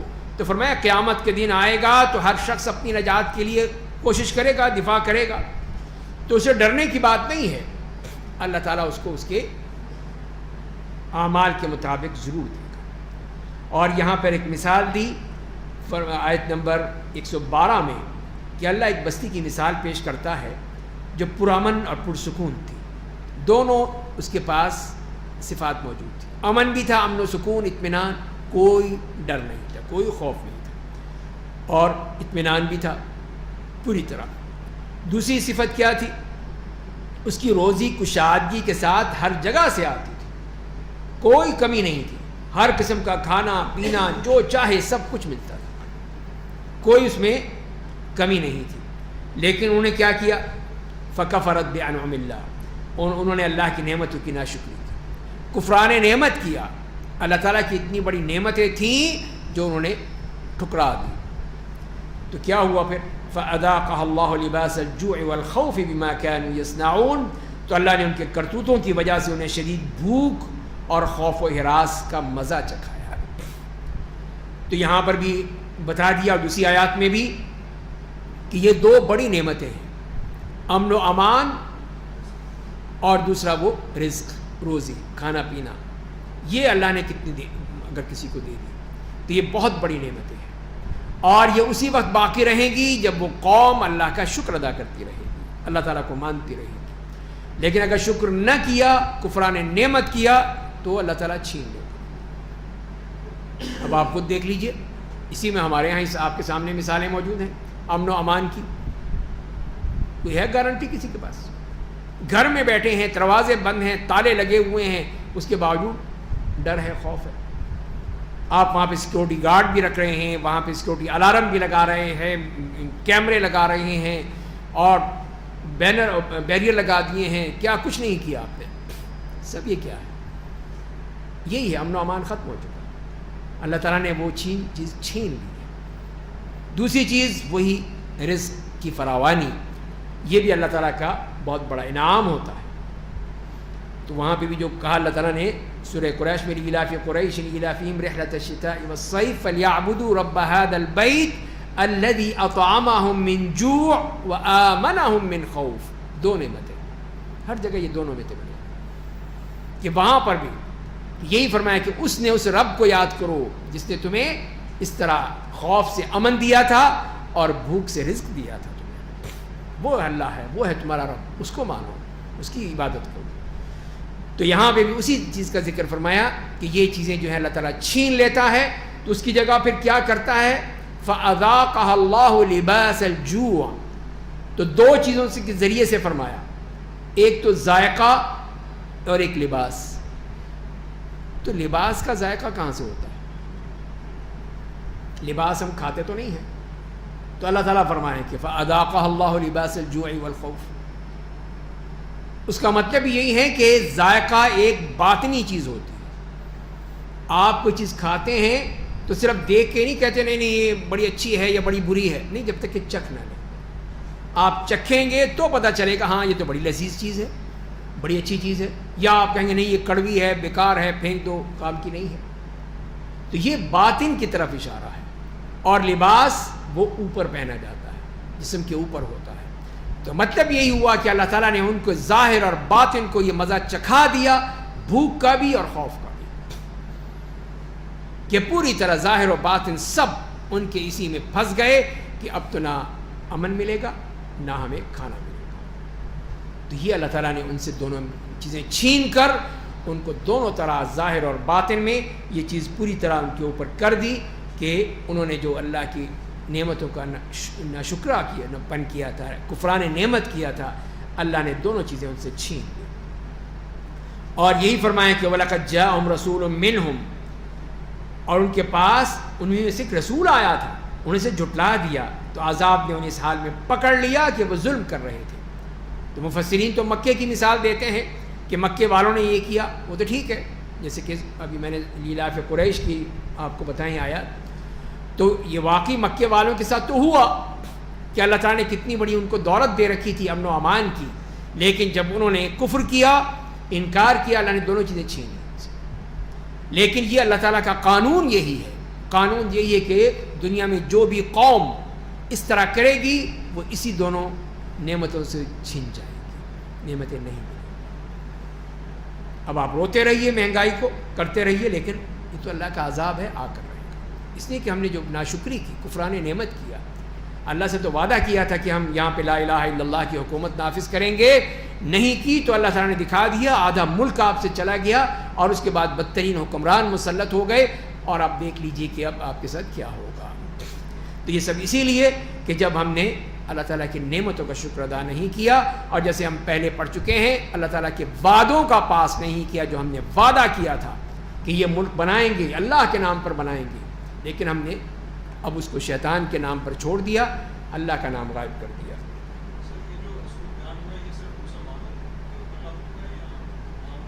جی ہاں، وہ تو یہ اللہ کا ایک یونیورسل قانون ہے. تو جو بھی قوم ہوگی، جو بھی یہ کرے گی، ماری جائے گی، جو بھی ہوگی. تو یہ سب کے لیے، مسلمانوں کے لیے تو ایک طرح سے بطور خاص اس لیے کہ وہ اللہ سے وعدہ کرتے ہیں، لیکن اگر غیر مسلم بھی ہوگا اس کو بھی اللہ نے نعمتیں دی ہیں. تو یہ قریش کون تھے؟ کافر تھے، کافر ہی تھے. تو اسی لیے ان کے پاس یہ دونوں نعمتیں موجود تھیں، امن و امان، سکون، اطمینان تھا. اب وہ ختم ہو گیا. تو اسی لیے کہ سب کے لیے، مومن ہو یا کافر ہو، سب کے لیے یہ اللہ کا قانون برابر ہے. تو یہی ہے کہ وہ بھی اگر اللہ کی اس کی شکر ادا نہیں کرتے ہیں، احساس نہیں کرتے ہیں، تو وہ بھی مارے جائیں گے، ان کا بھی برا حشر ہوگا. فرمایا کہ فَكُلُوا مِمَّا رَزَقَكُمُ اللَّهُ حَلَالًا طَيِّبًا، آیت نمبر 114 میں کہ پاس اللہ نے تمہیں جو حلال پاکیزہ روزی دی ہے اس میں سے کھاؤ. اگر تم صرف اللہ کی عبادت کرتے ہو تو اس کی نعمت کا شکر ادا کرو. تو یہاں پہ صاف کہہ دیا کہ نعمت کا شکر ادا کرو، یہ رزق تمہیں اللہ دے رہا ہے. اگر وہ چھین لے تو کہاں سے لاؤ گے؟ اور جو چیز اللہ نے حلال کی ہے اس کو بھی جان لو، اور جو حرام ہے اس کو حرام ہی رہنے دو، حلال مت بنانا۔ اس کے لیے پھر اگلی آیت میں فرمائیں کہ آیت نمبر 115 میں بے شک اس نے تم پر مردہ جانور، خون، خنزیر کا گوشت حرام کر دیا ہے، ان تمام جانوروں کو حرام کر دیا ہے جو غیر اللہ کے نام سے چھوڑے یا ذبح کیے گئے ہیں۔ تو یہ چاروں طرح کے جانور حرام، ناجائز، صرف اس حالت میں جائز جب انسان مجبور ہو جائے، مجبوری، اضطرار۔ اور جیسے میں نے عرض کیا پہلے بھی کہ اضطرار سے مراد یہی ہے کہ جب انسان کو اپنی موت کا ڈر کہ اگر میں نے نہ کھایا تو مر جاؤں گا، تو اس صورت میں پھر وہ جائز ہو جائے گا اس کے لیے۔ اس حالت میں کہ وہ باغی نہ ہو اور حد سے تجاوز کرنے والا نہ ہو تو بے شک اللہ بڑا مغفرت کرنے والا ہے، نہایت رحم کرنے والا ہے۔ ان دو شرطوں کے ساتھ وہ، بلکہ 3 شرطیں ہیں، اضطرار، بغاوت نہیں کرنی ہے اور حد سے نہیں بڑھنا ہے، تو اس کے لیے جائز ہے۔ مزید جو فرمائیں کہ آیت نمبر 116 میں کہ جن چیزوں سے متعلق تم اپنی زبانوں سے جھوٹ کہتے ہو، جھوٹ بولتے ہو، جھوٹے فتوے دیتے ہو کہ یہ حلال ہے یہ حرام، اپنی طرف سے نہ کوئی دلیل ہے نہ کچھ، بس یہ حلال یہ حرام، ایک فیکٹری لگا رکھی ہے تم نے، تو ایسا مت کرو ایسی باتیں، تاکہ اللہ کے بارے میں کذب بیانی سے کام لو، جھوٹ بولو۔ بے شک جو لوگ اللہ کے بارے میں جھوٹ بولتے ہیں وہ کامیاب نہیں ہوتے، جو اپنی طرف سے یہ حلال و حرام کی فیکٹریاں لگا رکھی ہیں، یہ جائز وہ ناجائز، انہیں بہت تھوڑا فائدہ پہنچے گا، ان کے لیے دردناک عذاب ہے۔ ایسے لوگوں کے لیے فائدہ تو مل جائے گا، پیسے مل جائیں گے، لیکن نقصان بہت ہے۔ اور اس کے بعد پھر یہودیوں کے بارے میں بھی فرما دیا 118 میں کہ جو لوگ دین یہودیت پر تھے ان پر ہم نے وہ چیزیں حرام کر دی تھیں جو ہم آپ کے لیے بیان کر چکے ہیں، اور ہم نے ان پر ظلم نہیں کیا تھا لیکن وہ اپنے آپ پر ظلم کرتے تھے۔ تو یہ اللہ تعالیٰ نے بتا دیا کہ اس سے پہلے جن آیات میں پڑھ چکے ہیں، سورہ انعام کی آیت نمبر 146 میں بھی، سورہ نساء کی آیت نمبر 160 میں، کہ وہ اللہ تعالیٰ نے جو ان پر حرام کی تھی وہ ان کے گناہوں کی وجہ سے، ان کی اپنی ان کرتوتوں کی وجہ سے جو انہوں نے اللہ کے رسول کے بارے میں کیے تھے، اس کی بنا پہ اللہ تعالیٰ نے ان پر وہ حرام کر دی تھی۔ تو فرمایا کہ ہم نے ظلم نہیں کیا تھا لیکن وہ اپنے آپ پر ظلم کرتے تھے، ان کے اوپر اپنا جو حرکتیں تھیں اسی کی بنا پر۔ اور فرمایا اللہ تعالیٰ کا وہ توبہ کا راستہ ہر وقت کھلا ہے، پھر جن لوگوں نے لا علمی کی وجہ سے گناہ کا ارتکاب کیا اس کے بعد توبہ کر لی، اپنی حالت کی اصلاح کر لی، بے شک آپ کا رب اس توبہ کے بعد ان سے بڑا معاف کرنے والا، نہایت رحم کرنے والا ہے۔ تو صرف توبہ ہی کافی نہیں ہے، اصلاح بھی ضروری ہے، کہ اصلاح بھی ہونی چاہیے، انسان اپنی اصلاح کرے، اپنے بیوی بچوں کی، اپنے گھر کی، اپنے آس پاس کی، اپنے ارد گرد کی، سب کی اصلاح کرنے کی کوشش کرے تو اللہ تعالیٰ اس کے لیے معاف کر دیں گے۔ اور ابراہیم علیہ السلام کا نمونہ بیان کر دیا اگلی آیات میں، آیت نمبر 120 میں فرمایا کہ ان ابراہیم کان امۃ قانتا للہ حنیفا، بے شک ابراہیم رہبر، اللہ کے فرما بردار تھے، یہی اصل وہ رہبر ہیں جنہیں کو فرمایا کہ کان امتاً، پوری ایک امت ہے جو جن کی، اور امت سے مراد یہاں پہ وہ قائد ہیں، لیڈر ہیں، رہبر ہیں، وہ ہیں یہ اللہ کے فرما بردار ہیں، سب سے کٹ کر اللہ کے ہو گئے، سب کو چھوڑ دیا۔ یہودیت نصرانیت تو آئی بعد میں تھی، تو انہوں نے کسی کی طرف توجہ نہیں کی، صرف اپنے اللہ کی طرف، اور مشرکوں میں سے نہیں تھے۔ اور ان کی خصوصی صفت کیا ہے؟ وہ اللہ کی نعمتوں کا شکر ادا کرنے والے تھے، اللہ نے انہیں چن لیا تھا، راہ راست پر ڈال دیا تھا، ہم نے انہیں دنیا میں اچھائی دی تھی، بے شک وہ آخرت میں نیک لوگوں میں سے ہوں گے، اللہ کے ہاں بہت اونچا مقام ہوگا۔ پھر ہم نے آپ پر وحی نازل کی کہ آپ ملت ابراہیم کی پیروی کیجئے جو سب سے کٹ کر اللہ کے ہو گئے اور وہ مشرکوں میں نہیں تھے۔ آیت نمبر 123 میں دوبارہ پھر بیان کر دیا۔ تو لہذا پھر یہ حکم دیا گیا کہ حضرت ابراہیم علیہ السلام کا طریقہ اور ان کی جو پوری سیرت ہے وہ سامنے رکھو کہ کس طرح انہوں نے اللہ کے احکام کی پیروی کی۔ پھر یہودیوں کا بھی تذکرہ فرما دیا جس میں انہوں نے اللہ کے احکام کی نافرمانی کی۔ بے شک ہفتے کا دن کی تعظیم ان لوگوں پر واجب تھی، اللہ تعالیٰ نے حکم دیا تھا کہ ہفتے کے دن کی تعظیم کرو، اس دن شکار مت کرو۔ جنہوں نے اس کے بارے میں اختلاف کیا تھا، اور بے شک آپ کا رب قیامت کے دن ان کے درمیان ان باتوں کا فیصلہ کر دے گا جن میں وہ اختلاف کرتے تھے۔ تو لہذا پھر وہ ہفتے کا دن کا معاملہ اللہ نے اپنے پاس رکھ لیا، اللہ تعالیٰ خود فیصلہ کریں گے۔ اور پھر دعوت دین کے لیے اصول بیان کر دیے کہ اس کے آداب کیا ہیں، جس میں آیت نمبر 125 میں فرمایا کہ آپ اپنے رب کی راہ کی طرف حکمت اور اچھی نصیحت کے ذریعے سے بلائیے. حکمت ہونی چاہیے. ہر شخص کو آپ ڈنڈے سے نہیں ٹھیک کر سکتے کہ نہیں تم نماز پڑھو ورنہ تمہاری پٹائی ہوگی. حکمت کے ساتھ، اچھے طریقے کے ساتھ، نرمی کے ساتھ، محبت کے ساتھ اس کے ذریعے سے آپ لائیں. ایک دفعہ آ جائے گا پھر اس کی اور حوصلہ افزائی کیجیے اور اس کو ترغیب دیجیے. آج تم آ گئے، بہت اچھی بات ہے، کل بھی آ جانا. اس طرح کر کے حکمت کے ساتھ. تو یہ ہے حکمت. ہر جگہ ڈنڈا نہیں چلتا، تو جب جہاں ہوگا وہاں چلے گا. تو اسی لیے حکمت اور اچھی نصیحت کے ذریعے بلائیے اور ان کے ساتھ بحث و نقاش میں سب سے عمدہ اسلوب اختیار کیجیے. جہاں اس کی ضرورت ہے، جیسے غیر مسلم ہے، ان کے ساتھ مباحثہ ہوگا، مناقشہ ہوگا، ان کے ساتھ بحث ہوگی اور ان کو بتایا جائے گا کہ یہ ہے طریقہ، یہ ہے قرآن یہ کہہ رہا ہے، اس پر ہم عمل کریں گے. بے شک آپ کا رب ان لوگوں کو خوب جانتا ہے جو اس کی راہ سے برگشتہ ہو گئے ہیں، اور وہ ہدایت پانے والوں کو بھی خوب جانتا ہے. وَإِنْ عَاقَبْتُمْ فَعَاقِبُوا بِمِثْلِ مَا عُوقِبْتُمْ بِهِ. آیت نمبر 126 میں بتایا، اور مسلمانوں اگر تم سزا دو تو اتنی ہی دو جتنی سزا تمہیں دی گئی ہے، اور اگر تم صبر کرو گے تو جان لو کہ ایسا کرنا صبر کرنے والوں کے لیے اچھی بات ہے. تو بدلہ لینے کا ہمیں حکم دے دیا کہ بدلہ لے سکتے ہیں. یہ نہیں ہے عیسائیت کی طرح کہ ایک مارا ہے اس طرف تو دوسرا کر دو کہ ہاں اس پہ بھی مار لو. نہیں، یہ ہمارا طریقہ نہیں ہے. ہمارا طریقہ یہ ہے کہ اگر کوئی کسی نے زیادتی کی ہے تو مجھے حق ہے کہ میں اس کے ساتھ زیادتی کروں، لیکن اس سے بڑھ کر ایک اور چیز بتا دی کہ صبر کر لو، صبر کر لو، نہ بدلا لو. تو یہ بہت اچھی بات ہے، اللہ تعالیٰ اس سے خوش ہوتا ہے. اور پھر نبی کریم صلی اللہ علیہ وسلم سے بھی یہی فرمایا کہ اے میرے نبی صلی اللہ علیہ وسلم، آپ صبر سے کام لیجئے اور صرف اللہ کی توفیق سے ہی آپ صبر کریں گے. تو یہ آپ کو سب کچھ سننا پڑے گا، تکلیفیں برداشت کرنی پڑیں گی، مشقتیں آئیں گی، لیکن صبر کیجیے. اور کافروں کے ایمان نہ لانے سے آپ ملول و خاطر نہ ہوں، پریشان نہ ہوں، دکھی نہ ہوں، اور وہ جو سازشیں کر رہے ہیں ان سے آپ تنگ دل نہ ہوں. چھوڑ دیں، یہ ہم ان کو دیکھ لیں گے. اس لیے کہ ان اللہ مع الذین اتقوا والذین هم محسنون.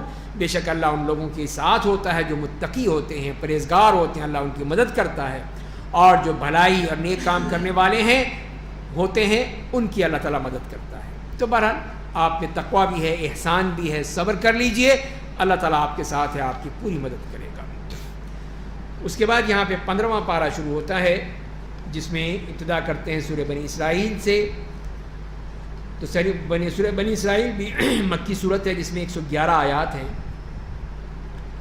بسم اللہ الرحمن الرحیم. سبحان الذی اسری بعبدہ لیلا من المسجد الحرام الى المسجد الاقصى الذی بارکنا حولہ لنریہ من آیاتنا انہ هو السمیع البصیر. تو یہ بنی اسرائیل کی ابتدا ہو رہی ہے، اور اس میں پہلے تو اللہ تعالیٰ نے بنی اسرائیل کے عروج و زوال کی ایک تاریخ بتا دی ہے. ان کی تاریخ بیان کرنے کے بعد پھر ان کے اصل موضوع کی طرف ذکر فرمایا ہے. تو فرمایا کہ تمام عیوب و نقائص سے پاک ہے وہ ذات جو اپنے بندے محمد صلی اللہ علیہ وسلم کو رات کے وقت مسجد حرام سے اس مسجد اقصیٰ تک لے گیا جس کے گرد ہم نے برکتیں رکھی ہیں تاکہ ہم انہیں اپنی نشانیاں دکھائیں. بے شک وہ خوب سننے والا، خوب دیکھنے والا ہے. تو یہاں پہ اللہ تعالیٰ نے پھر نبی کریم صلی اللہ علیہ وسلم کو آسمانوں کا سفر کرایا، بیت المقدس کا سفر کرایا. تو وہ سب بتایا جیسے کہ احادیث میں اس کی تفصیل آتی ہے وہ. اور پھر لوگوں نے اس میں کرنا شروع کر دیا کہ پتہ نہیں آپ تو صرف اپنی روح کے ساتھ گئے تھے، یا روح جسم دونوں گئے تھے، یا جسم آپ کا موجود تھا. لیکن تو یہ اس قسم کی باتیں، یہ اس کی ضرورت ہی نہیں ہے. جب اللہ تعالیٰ فرما رہے ہیں کہ اسرا بعبدہ، اپنے بندے کو، تو بندہ اسی پر بنتا ہے نا جو روح اور جسم دونوں ساتھ ہوں. اگر وہ لے گیا یا خواب میں دیکھ لیا تو پھر وہ معجزہ کیا ہوگا؟ خواب میں تو ہر شخص دیکھ لیتا ہے. تو خواب میں دیکھنا، تو اس قسم کی باتیں کرنے کی ضرورت کہ وہ وہی کہتے ہیں جو معجزے کا انکار کرتے ہیں، جو مانتے نہیں کہ یہ معجزہ ہو سکتا ہے. یہ کیسے ہو سکتا ہے کہ ایک رات میں آپ نے بیت المقدس بھی دیکھ لیا، آپ نے آسمان پہ بھی چلے گئے، وہاں پہ بھی سب کچھ دیکھ لیا، یہ کیسے ہو گیا؟ یہ کیسے کی بات اللہ کے بارے میں نہیں ہوتی. یہ تو پوری کائنات جو اس کے ہاتھ میں ہے، اس کے قبضہ قدرت میں ہے، وہ جیسے چاہے کر دے، تو پھر اس کی ضرورت ہی نہیں ہے کہ ہم کیسے کہ یہاں سوال ہی پیدا نہیں ہوتا. تو لہذا اللہ تعالیٰ نے یہ تمام چیزیں، جیسے آپ کے ایک رات کا صرف ایک پہر میں جو اس وقت 40 دن لگتے تھے مکے سے وہاں بیت المقدس تک، 1.25 مہینہ، تب جا کے وہ شخص بندہ پہنچتے تھے. وہ ایک پہر میں آپ وہاں گئے، وہاں پہنچے، وہاں نماز پڑھائی انبیاء کرام کو، وہاں سے صرف اوپر چلے گئے. تو اللہ کے لیے کون سا مشکل ہے اس میں؟ اور صبح کو واپس بھی آ گئے. صبح سے پہلے آپ مکے میں تھے. جی مسجد حرام سے مراد تو مکہ ہے نا، مکے سے. بعض روایات میں آتا ہے مسجد حرام سے مسجد اقصیٰ کی طرف. مسجد اقصیٰ میں اللہ تعالیٰ نے دکھایا، وہاں پہ جتنے بھی انبیاء کرام تھے ان کو، اور ظاہر ہے کہ اس کا بڑا اونچا مقام ہے، تمام انبیاء کرام وہاں پہ رہے ہیں، اولو العزم انبیاء گزرے ہیں وہاں سے، تو ایک اس کا مقام ہے، تو لہذا اس لیے آپ کو وہاں پہ لے جایا گیا. تو اسی کا ذکر فرمایا یہاں پر، اور اس جگہ کی بھی برکت کا بھی ذکر فرما دیا، اور اس کے ساتھ ساتھ بتا دیا کہ وہ سمیع بصیر ہے، سننے والا ہے، دیکھنے والا ہے، سب جانتا ہے. اور ہم نے موسیٰ کو کتاب دی، تورات، اور اسے بنی اسرائیل کے لیے ہدایت کا ذریعہ بنایا، اور ان سے کہا کہ تم سب میرے سوا کسی کو اپنا کارساز مت بناؤ، صرف مجھے مانو اور کسی کی بات مت کرو. تم لوگ ان کی اولاد سے ہو جنہیں ہم نے نوح کے ساتھ کشتی میں سوار کیا تھا، وہ بے شک شکر گزار بندے تھے. تو جیسے ہم پہلے پڑھ چکے ہیں سورہ ہود میں کہ اللہ تعالیٰ نے حضرت نوح علیہ السلام کو کہا تھا کہ اپنے ساتھ ہر جانور کا جوڑا رکھ لیں. تو اس کے بعد پھر جب زمین پہ اترے ہیں تو جتنے بھی انسان تھے تو ان کے ذریعے سے پھر نسل انسانی دوبارہ شروع ہو گئی، سلسلہ شروع ہو گیا. جتنے جانور تھے ان سے وہ جانوروں کا سلسلہ شروع ہو گیا. اسی کو فرمایا گیا کہ تم پھر اسی کی اولاد میں سے، نوح علیہ السلام کے ساتھ جو کشتی میں لوگ تھے انہی میں سے ہیں. تو آدم ثانی اسی حضرت نوح کو کہا جاتا ہے. اب یہاں سے پھر وہ بنی اسرائیل کا تذکرہ شروع ہو رہا ہے. فرمایا کہ وَقَضَيْنَا إِلَىٰ بَنِي إِسْرَائِيلَ فِي الْكِتَابِ، اور ہم نے بنی اسرائیل کو تورات میں اپنا فیصلہ سنا دیا تھا کہ تم لوگ سرزمین شام میں 2 بار فساد پھیلاؤ گے اور سرکشی میں بہت دور چلے جاؤ گے. تو یہ بنی اسرائیل کی وہ کہ انہوں نے جیسے کیا ہے وہ بھگتنا پڑے گا کہ تم نے جو وہاں پہ فساد پھیلایا ہے، اور اگر توبہ نہ کی تو اللہ تعالیٰ تمہارے اوپر بہت سخت سزا دے گا تمہیں. فَإِذَا جَاءَ وَعْدُ أُولَاهُمَا، پس جب دونوں میں سے پہلی سرکشی کا وقت آ چکے گا تو ہم تمہارے مقابلے میں اپنے ایسے بندوں کو بھیجیں گے جو بڑے ہی جنگجو ہوں گے، پھر وہ قتل و غارت گری کے لیے گھروں میں گھس جائیں گے. یہ ایک ایسا وعدہ ہے جو پورا ہو کر رہے گا. پھر ایک مدت مدید کے بعد ہم تمہیں ان پر غالب کر دیں گے، تمہیں مال و اولاد دیں گے، تمہاری تعداد بڑھا دیں گے. اگر تم اچھا کرو گے تو اپنے لیے کرو گے، اگر برا کرو گے تو اس کا وبال بھی تمہارے سر ہوگا، تم ہی بھگتو گے. بس جب تمہاری دوسری سرکشی کا وقت آ جائے گا تو ہم اپنے دوسرے بندے کو بھیجیں گے تاکہ وہ تمہیں ایسی سزا دے کہ تمہارے چہروں کو بگاڑ دے، اور تاکہ جس طرح وہ پہلی بار مسجد اقصیٰ میں داخل ہو گئے تھے دوبارہ اس میں داخل ہو جائیں اور ہر چیز کو ہلاک کر دیں جس پر وہ چڑھ بیٹھے. امید ہے کہ تمہارا رب تم پر رحم کر دے گا. اگر تم پھر سرکشی کی طرف لوٹو گے تو ہم اسی کارروائی کی طرف لوٹ جائیں گے، اور ہم نے جہنم کو کافروں کی قید کرنے کی جگہ بنا دی ہے.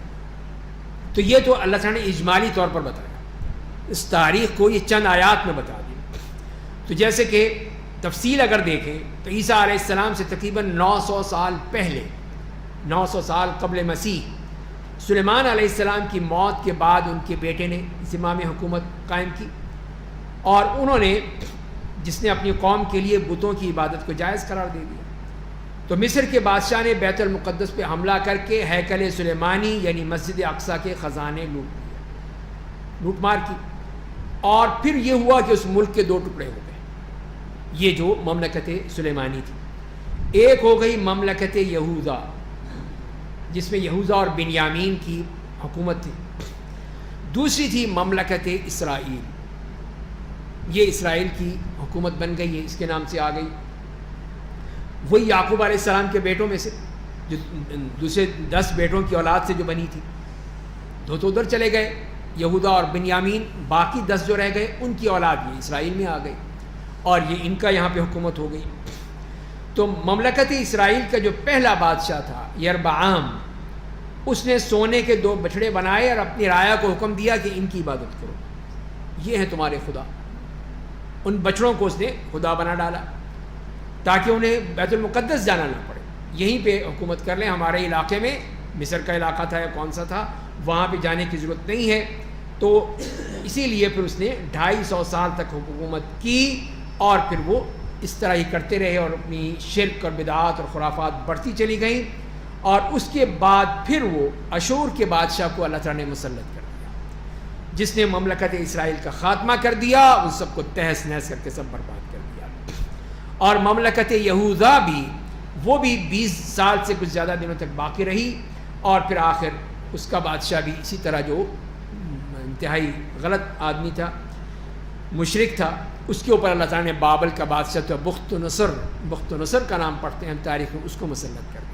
اس نے آ کے اس نے بھی وہی ان کو تہس نہس کر دیا۔ یہ ہے ان کی پہلی ذلت و رسوائی تھی، اس کا اللہ تعالیٰ نے ذکر فرمایا یہاں پر کہ دونوں گئے، بنی اسرائیل کے دونوں قبیلے، 10 قبیلے ادھر 2 ادھر، دونوں برباد ہو گئے۔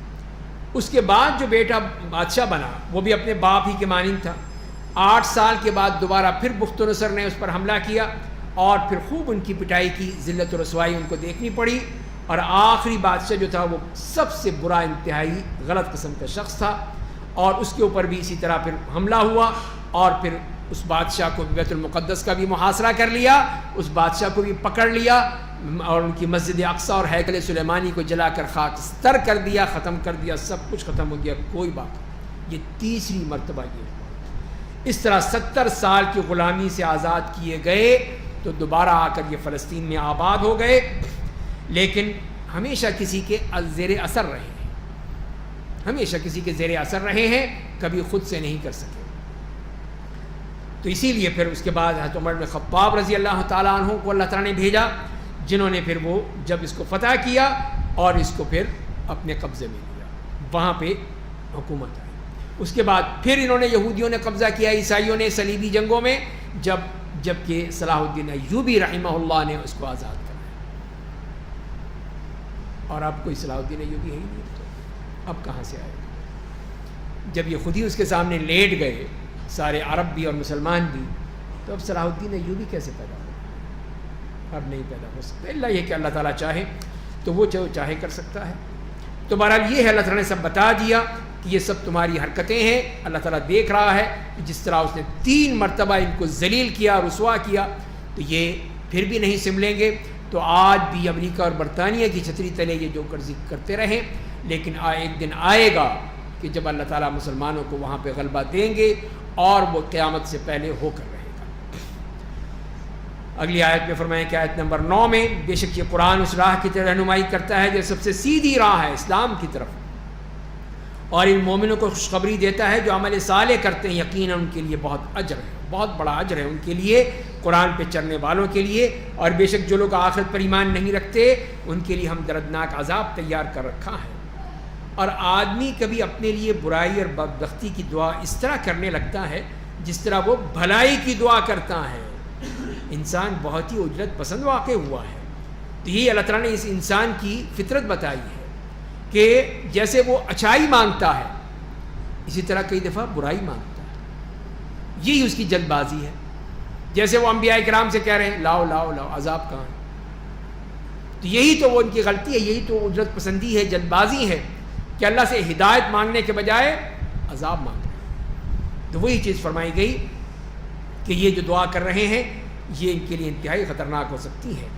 اور فرمایا کہ ہم نے رات اور دن کو 2 نشانیاں بنائی ہیں، پس ہم رات کی نشانی کو مٹا دیتے ہیں، بے نور کر دیتے ہیں، اور دن کی نشانی کو روشن بنا دیتے ہیں، تاکہ تم اپنے رب کی پیدا کردہ روزی حاصل کرو، اور تاکہ تمہیں سالوں کی تعداد معلوم ہو جائے، دوسرے حسابات معلوم ہو جائیں۔ اس لیے ہم نے یہ کیلنڈر بنایا ہے، تو دن و رات کے ساتھ اس کو نتھی کر دیا ہے کہ سورج آتا ہے اور دن آ جاتا ہے، رات آتی ہے، پھر اس طرح دن چلتے چلے جاتے ہیں۔ تو تم ان کا حساب کتاب رکھو، تو یہ ہے مقصد اصل۔ ان کی پوجا کرنی مقصود نہیں ہے. ہم نے قرآن میں ہر چیز تفصیل سے بیان کر دی ہے. آیت نمبر 12 اور اگلی آیت میں فرمایا کہ ہم نے ہر آدمی کا نام اعمال اس کی گردن میں لٹکا دیا ہے اور قیامت کے دن ہم اس کے اعمال کی ایک کتاب نکالیں گے, ایک صحیفہ نکالیں گے جسے وہ اپنے سامنے کھلا ہوا پائے گا. ہر چیز لکھی ہوئی, ہر چیز اس میں نوٹ ہوگی, اور اس سے کہا جائے گا کہ اقرأ کتابک, اپنا نامہ اعمال پڑھو, دیکھ لو, خود دیکھ لو. کوئی چیز ہے تو بتا دو کہ نہیں نہیں یہ بات غلط لکھی ہے, یہ فرشتے سے غلطی ہو گئی تھی, میں تو گیا ہی نہیں تھا وہاں پہ, کہیں پہ اس نے ایسے لکھ دیا اپنی طرف سے. تو ہے تو بتاؤ. تو اسی لیے اقرأ کتابک, آج تم ہی فیصلہ کرو, خود فیصلہ کرو. کفا بنفسک اليوم علیک حسیبا, آج تم خود بحیثیت محاسب اپنے لیے کافی ہو گئے. دیکھو پھر. اور جو کوئی راہ راست کو اپناتا ہے تو اپنے فائدے کے لیے ایسا کرتا ہے, جو کوئی گمراہ ہو جاتا ہے تو اس کا وبال اسی کے سر ہوتا ہے. کوئی شخص بھی دوسرے کے گناہوں کا بوجھ نہیں ڈھوتا. ہم جب تک اپنا رسول نہیں بھیج دیتے کسی قوم کو عذاب نہیں دیتے. تو اللہ کے قوانین ہیں یہ جو بتائے گئے ہیں. پہلی چیز کہ جو بھی ہدایت پاتا ہے اس کو فائدہ اس کو ہوگا. اللہ پر احسان نہیں کر رہا کہ اللہ میں تیری نمازیں پڑھ رہا ہوں, رمضان میں دیکھ میں سارا دن تیرے بیٹھا رہتا ہوں, کتنا بڑا احسان ہے میرا کہ سارا سال تو میں نہیں آیا ہی نہیں, لیکن میں رمضان میں آ گیا, دیکھ 5 وقت کی نمازیں بھی پڑھ رہا ہوں, روزے بھی رکھ رہا ہوں, کتنا بڑا احسان ہے تیرے اوپر. اسی لیے اللہ تعالیٰ نے فرمایا کہ نہیں, جس نے ہدایت پائی اس نے اپنے لیے ہے, میرے لیے نہیں ہے. اور جو گمراہ ہوگا خود دفاع ہوگا, خود گمراہ ہوگا, خود اس کو بھگتنا پڑے گا. اور دوسری بات کہ کوئی کسی کا بوجھ نہیں اٹھائے گا, کوئی نہیں اٹھائے گا. نہ باپ اپنے بیٹے سے, نہ بیٹا اپنے باپ کا, نہ بیوی اپنے شوہر کی, نہ شوہر اپنے بیوی کا. کوئی کسی کا بوجھ نہیں اٹھائے گا, ہر ایک اپنا اپنا بوجھ اٹھائے گا. اور تیسری بات کہ ہم کسی کو عذاب نہیں دیتے جب تک کہ رسول نہ بھیجتے. رسول بھیجیں گے پھر عذاب دیں گے. رسول اتمام حجت کرے گا, بتائے گا, نہیں ہوئی تو ٹھیک ہے عذاب نہیں ہوگا.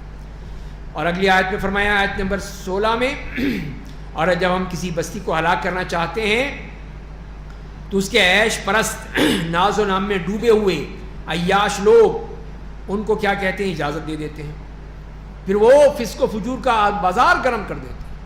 بناؤ جی سینما ہاؤس بناؤ جی, عیاشی کے اڈے بناؤ, یہ سب کچھ کرو. یہ سب عیاش قوم یہی کو ہم کم کر رہے ہیں. ایک مسجد بھی بنا دی تاکہ لوگوں کو پتہ چل جائے, لیکن اصل کیا ہے, مجھے سین میں بنائے ہیں ہر جگہ, ہر بلڈنگ میں, ہر محلے میں, ہر بحریہ کے ٹاؤن میں جب بنائے ہیں. ان کو جواب کون دے گا؟ اللہ کو رشوت دیتے ہیں کہ اللہ ہم نے مسجدیں بنائی ہیں. یہ جو تم نے عیش و عشرت کے اڈے بنا رکھے ہیں وہ کس کام کے ہیں, وہ کیوں بنائے ہیں تم نے؟ یہ وہی لوگ ہیں کہ یہ اس ملک کو تباہ کریں گے. تباہی یہیں سے آئے گی جنہوں نے یہ عیش پرستی کے اڈے بنا رکھے ہیں. تو فرمائیں کہ فسق و بازار کا گرم کرتے ہیں اور اس پر عذاب ثابت ہو جاتا ہے, پھر ہم اسے یکسر تباہ و برباد کر دیتے ہیں. یہ اللہ تعالیٰ کا قانون کہ یہ اتنے بھی سکے عیاش قسم کے لوگ ہیں, یہ اپنی عیاشیوں کے اڈے بناتے ہیں. فرمایا کہ وَكَمَا أَهْلَكْنَا مِنَ الْقُرُونِ مِن بَعْدِ نُوحٍ, اور ہم نے نوح کے بعد بہت سی قوموں کو ہلاک کر دیا. اور آپ کا رب اپنے بندوں کی گناہوں سے خوب واقف ہے, انہیں اچھی طرح دیکھ رہا ہے, سب جانتا ہے. آیت نمبر 18 میں فرمایا جو کوئی دنیا چاہتا ہے تو ہم ان میں سے جس کو جتنا چاہتے ہیں اس دنیا میں سے دے دیتے ہیں. ہمارے لیے کوئی مسئلہ نہیں ہے, دنیا جتنی مرضی لے لو, جاؤ لے لو, عیاشی کرو, لیکن اس کا ٹھکانہ بھی پتہ ہے کیا ہے, جہنم ہے. پھر اس کا ٹھکانہ جہنم میں مقرر کر دیتے ہیں جس میں وہ ذلیل و رسوا ہو کر داخل ہو جائے گا. اور جو آخرت چاہتا ہے اس کے لیے اس جیسی کوشش کرتا ہے. یہ نہیں ہے کہ بس گھر بیٹھے مل جائے گی, کوشش کرنی پڑے گی, محنت کرنی پڑے گی, جان لڑانی پڑے گی. اس حال میں کہ وہ مومن ہوتا ہے تو ان کی کوششوں کا ہمیں پورا بدلہ چکایا جائے گا. ہم اس کو پورا بدلہ دیں گے, اس کو کوئی کمی نہیں کریں گے. تو اے میرے نبی, آپ کے رب کی بخششوں سے ہمارے کو دیتے ہیں, انہیں بھی اور انہیں بھی, سب کو دیتے ہیں. اور آپ کے رب کی بخشش رکی ہوئی نہیں ہے, دروازہ بند نہیں ہوا ہے. تو آپ دیکھیے کہ کس طرح ہم نے ان میں سے بعض کو بعض پر فوقیت دے رکھی ہے. یقیناً آخرت کے درجے سب سے بڑے اور اس کی فوقیت سب سے اونچی ہوگی. اور آیت نمبر 22 میں فرمائیں کہ اللہ کے ساتھ کسی دوسرے کو شریک مت بنائیے, کسی معبود کو اس کے شریک مت بنائیے اللہ کے ساتھ, ورنہ آپ رسوا ہو جائیں گے, بے یار و مددگار رہ جائیں گے, کوئی مدد نہیں کرے گا. اور اس کے بعد پھر فرمایا وَقَضَىٰ رَبُّكَ أَلَّا تَعْبُدُوا إِلَّا إِيَّاهُ، اور آپ کے رب نے فیصلہ کر دیا ہے، یہ اللہ کا فیصلہ ہے کہ لوگو تم اس کے سوا کسی کی عبادت مت کرو۔ پہلا حکم اللہ کی عبادت، اور دوسرا حکم ماں باپ کے ساتھ اچھا برتاؤ کرو۔ اللہ کے بعد ماں باپ کا درجہ، ان کے ساتھ اچھا سلوک کرو۔ اگر ان میں سے ایک یا دونوں تمہاری زندگی میں بڑھاپے کو پہنچ جائیں تو انہیں اف تک مت کہو۔ سوچ سمجھ کے بات کرنی ہے، یہ نہیں ہے کہ ہر وقت یہ بڈھا ہمیں تنگی کرتا رہتا ہے ہر وقت، یہ بھی اف میں آ جائے گا، مارے جاؤ گے۔ صبر کرو، برداشت کرو۔ تو لہذا پھر کہنا کچھ نہیں ہے، زبان سے نکالنا کچھ نہیں ہے۔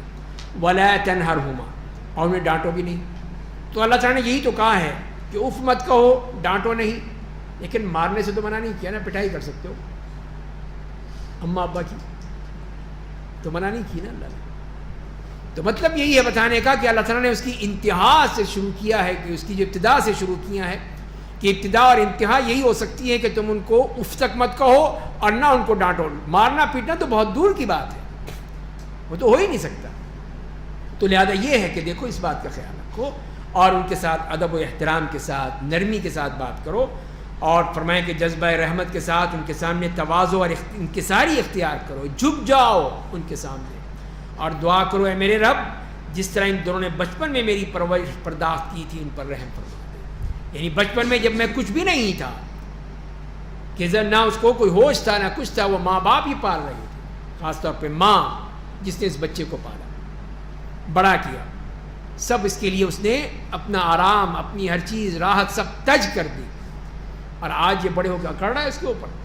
تو فرمایا کہ نہیں، اللہ سے کہو جس طرح انہوں نے میرے ساتھ سلوک کیا تھا تو اے اللہ آج تو ان پہ بھی رحم فرما دے۔ ربکم اعلم بما فی نفوسکم، لوگو تمہارے رب تمہارے دلوں کی باتوں کو سب سے زیادہ جانتا ہے۔ اگر تم نیک ہوگے تو وہ اپنی طرف لوٹ کر آنے والوں کو بڑا معاف کر دینے والا ہے، تمہیں بھی معاف کر دے گا۔ اور پھر مزید حقوق بیان کیے والدین کے بعد، دوسرے حقوق فرمایا کہ آپ رشتہ داروں کا حق ادا کیجئے، مسکینوں مسافروں کا، اور فضول خرچی مت کیجیے۔ ولا تبذر تبذیرا، یہ ہم تو فضول خرچی کہہ دیتے ہیں نا، اسراف اور تبذیر دو لفظ استعمال کیے ہیں قرآن کریم میں۔ وہاں تو یہی فرمایا کہ ان اللہ لا يحب المسرفین، مسرفین جو حد سے بڑھ جانے والے ہیں ان کو منع نہیں کرتا، ان کو اللہ تعالیٰ محبت نہیں کرتا، ان سے کوئی اللہ تعالیٰ کے ہاں سروکار نہیں ہے۔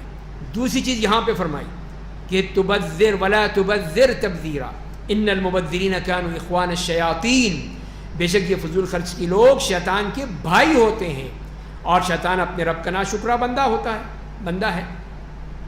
تو تبذیر سے مراد یہ ہے کہ اسراف تو وہ ہے کہ جہاں پہ 10 روپے خرچ کرنے تھے وہاں آپ نے 100 خرچ کر دی، تو یہ تو اسراف ہے، حد سے بڑھ گئے۔ لیکن تبذیر کیا ہے؟ جہاں آپ نے 1 پیسہ خرچ نہیں کرنا تھا وہاں ہزاروں خرچ کر دی، یہ تبذیر ہے۔ تو یہ ہے چیز، فرق اس میں، اسی لیے اس کو فرمایا کہ یہ شیطان کے بھائی ہیں، اخوان الشیاطین، شیطان کے بھائی ہیں، اور شیطان تو تھا ہی ناشکرا، تو اس طرح تم ناشکرے بھی ہو گئے اور شیطان کے بھائی بھی بن گئے۔ تو اکثر کسی کو بھائی پسند ہے تو ٹھیک ہے،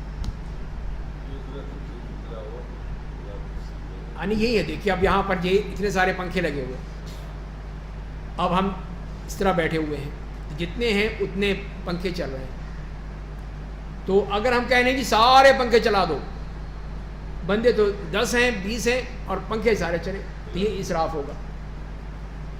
اب آپ چلے گئے، بند ہو گئی مسجد، پنکھے چل رہے ہیں صرف، یہ تبذیر ہوگی، یہ تبذیر ہوگی کہ ضرورت ہی نہیں تھی، ایک پنکھے کی بھی ضرورت نہیں ہے اور آپ نے سارے پنکھے چلا رکھے، یہ تبذیر ہے۔ تو یہ ہے فرق اس میں کہ جتنی ضرورت ہے اتنا کرو، آگے بڑھو گے مارے جاؤ گے۔ تو فرمایا کہ دیکھو شیطان کے بھائی مت بنو، اگر آپ ان لوگوں سے پہلو تہی کیجئے اپنے رب کی جانب سے اس روزی کی خواہش کرتے ہوئے جس کی آپ امید ہو، تو ان سے کوئی اچھی بات کہہ دیجئے۔ یہ اللہ کے طرف سے آپ اگر اچھی بات کہیں گے اپنے رشتہ داروں سے، اپنے دوستوں سے، تو پھر دیکھیے اللہ کی رحمت ملے گی۔ اور آپ اپنے ہاتھ کو بخل کی وجہ سے اپنی گردن سے بندھا ہوا مت رکھیے، بخل کنجوسی کے نہیں، خرچ کرنا ہی نہیں ہے، اور نہ فضول خرچ بن کر اسے بالکل ہی کھول دیجئے، سب کچھ لٹا دو۔ ورنہ آپ لوگوں کی ملامت کے مستحق اور محتاجی سے تھکے ہارے ہو جائیں گے، تو پھر کچھ نہیں رہے گا۔ تو لہذا اعتدال کی رائے، نہ کنجوسی نہ فضول خرچی، درمیان میں جتنی ضرورت ہے اتنا خرچ کریں، ٹھیک ہے، کوئی مسئلہ نہیں ہوگا۔ ان ربک یبسط الرزق لمن یشاء ویقدر، یہ اللہ کا قانون ہے کہ بے شک آپ کا رب جس کے لیے چاہتا ہے روزی میں وسعت دے دیتا ہے، جس کے لیے چاہتا ہے تنگ کر دیتا ہے۔ بے شک وہ اپنے بندوں کے بارے میں پوری خبر رکھتا ہے، انہیں اچھی طرح دیکھ رہا ہے، اسے معلوم ہے کون کیا چاہتا ہے، کتنا اس کا ظرف کتنا ہے، اس کے مطابق دیتا ہے۔ تو آیت نمبر 31 میں فرمایا کہ تم لوگ اپنی اولاد کو محتاجی کے ڈر سے قتل مت کرو کہ یہ بڑے ہو جائیں گے یا بچے ہو جائیں گے تو کہاں سے کھلائیں گے، لہذا مار ڈالو۔ اور اس جاہلیت میں، اس دور کی جاہلیت میں کہ انہیں پیدا ہی نہ ہونے دو، پیدا ہو گئے تو پھر کیا ہوگا، کہاں سے کھلائیں گے؟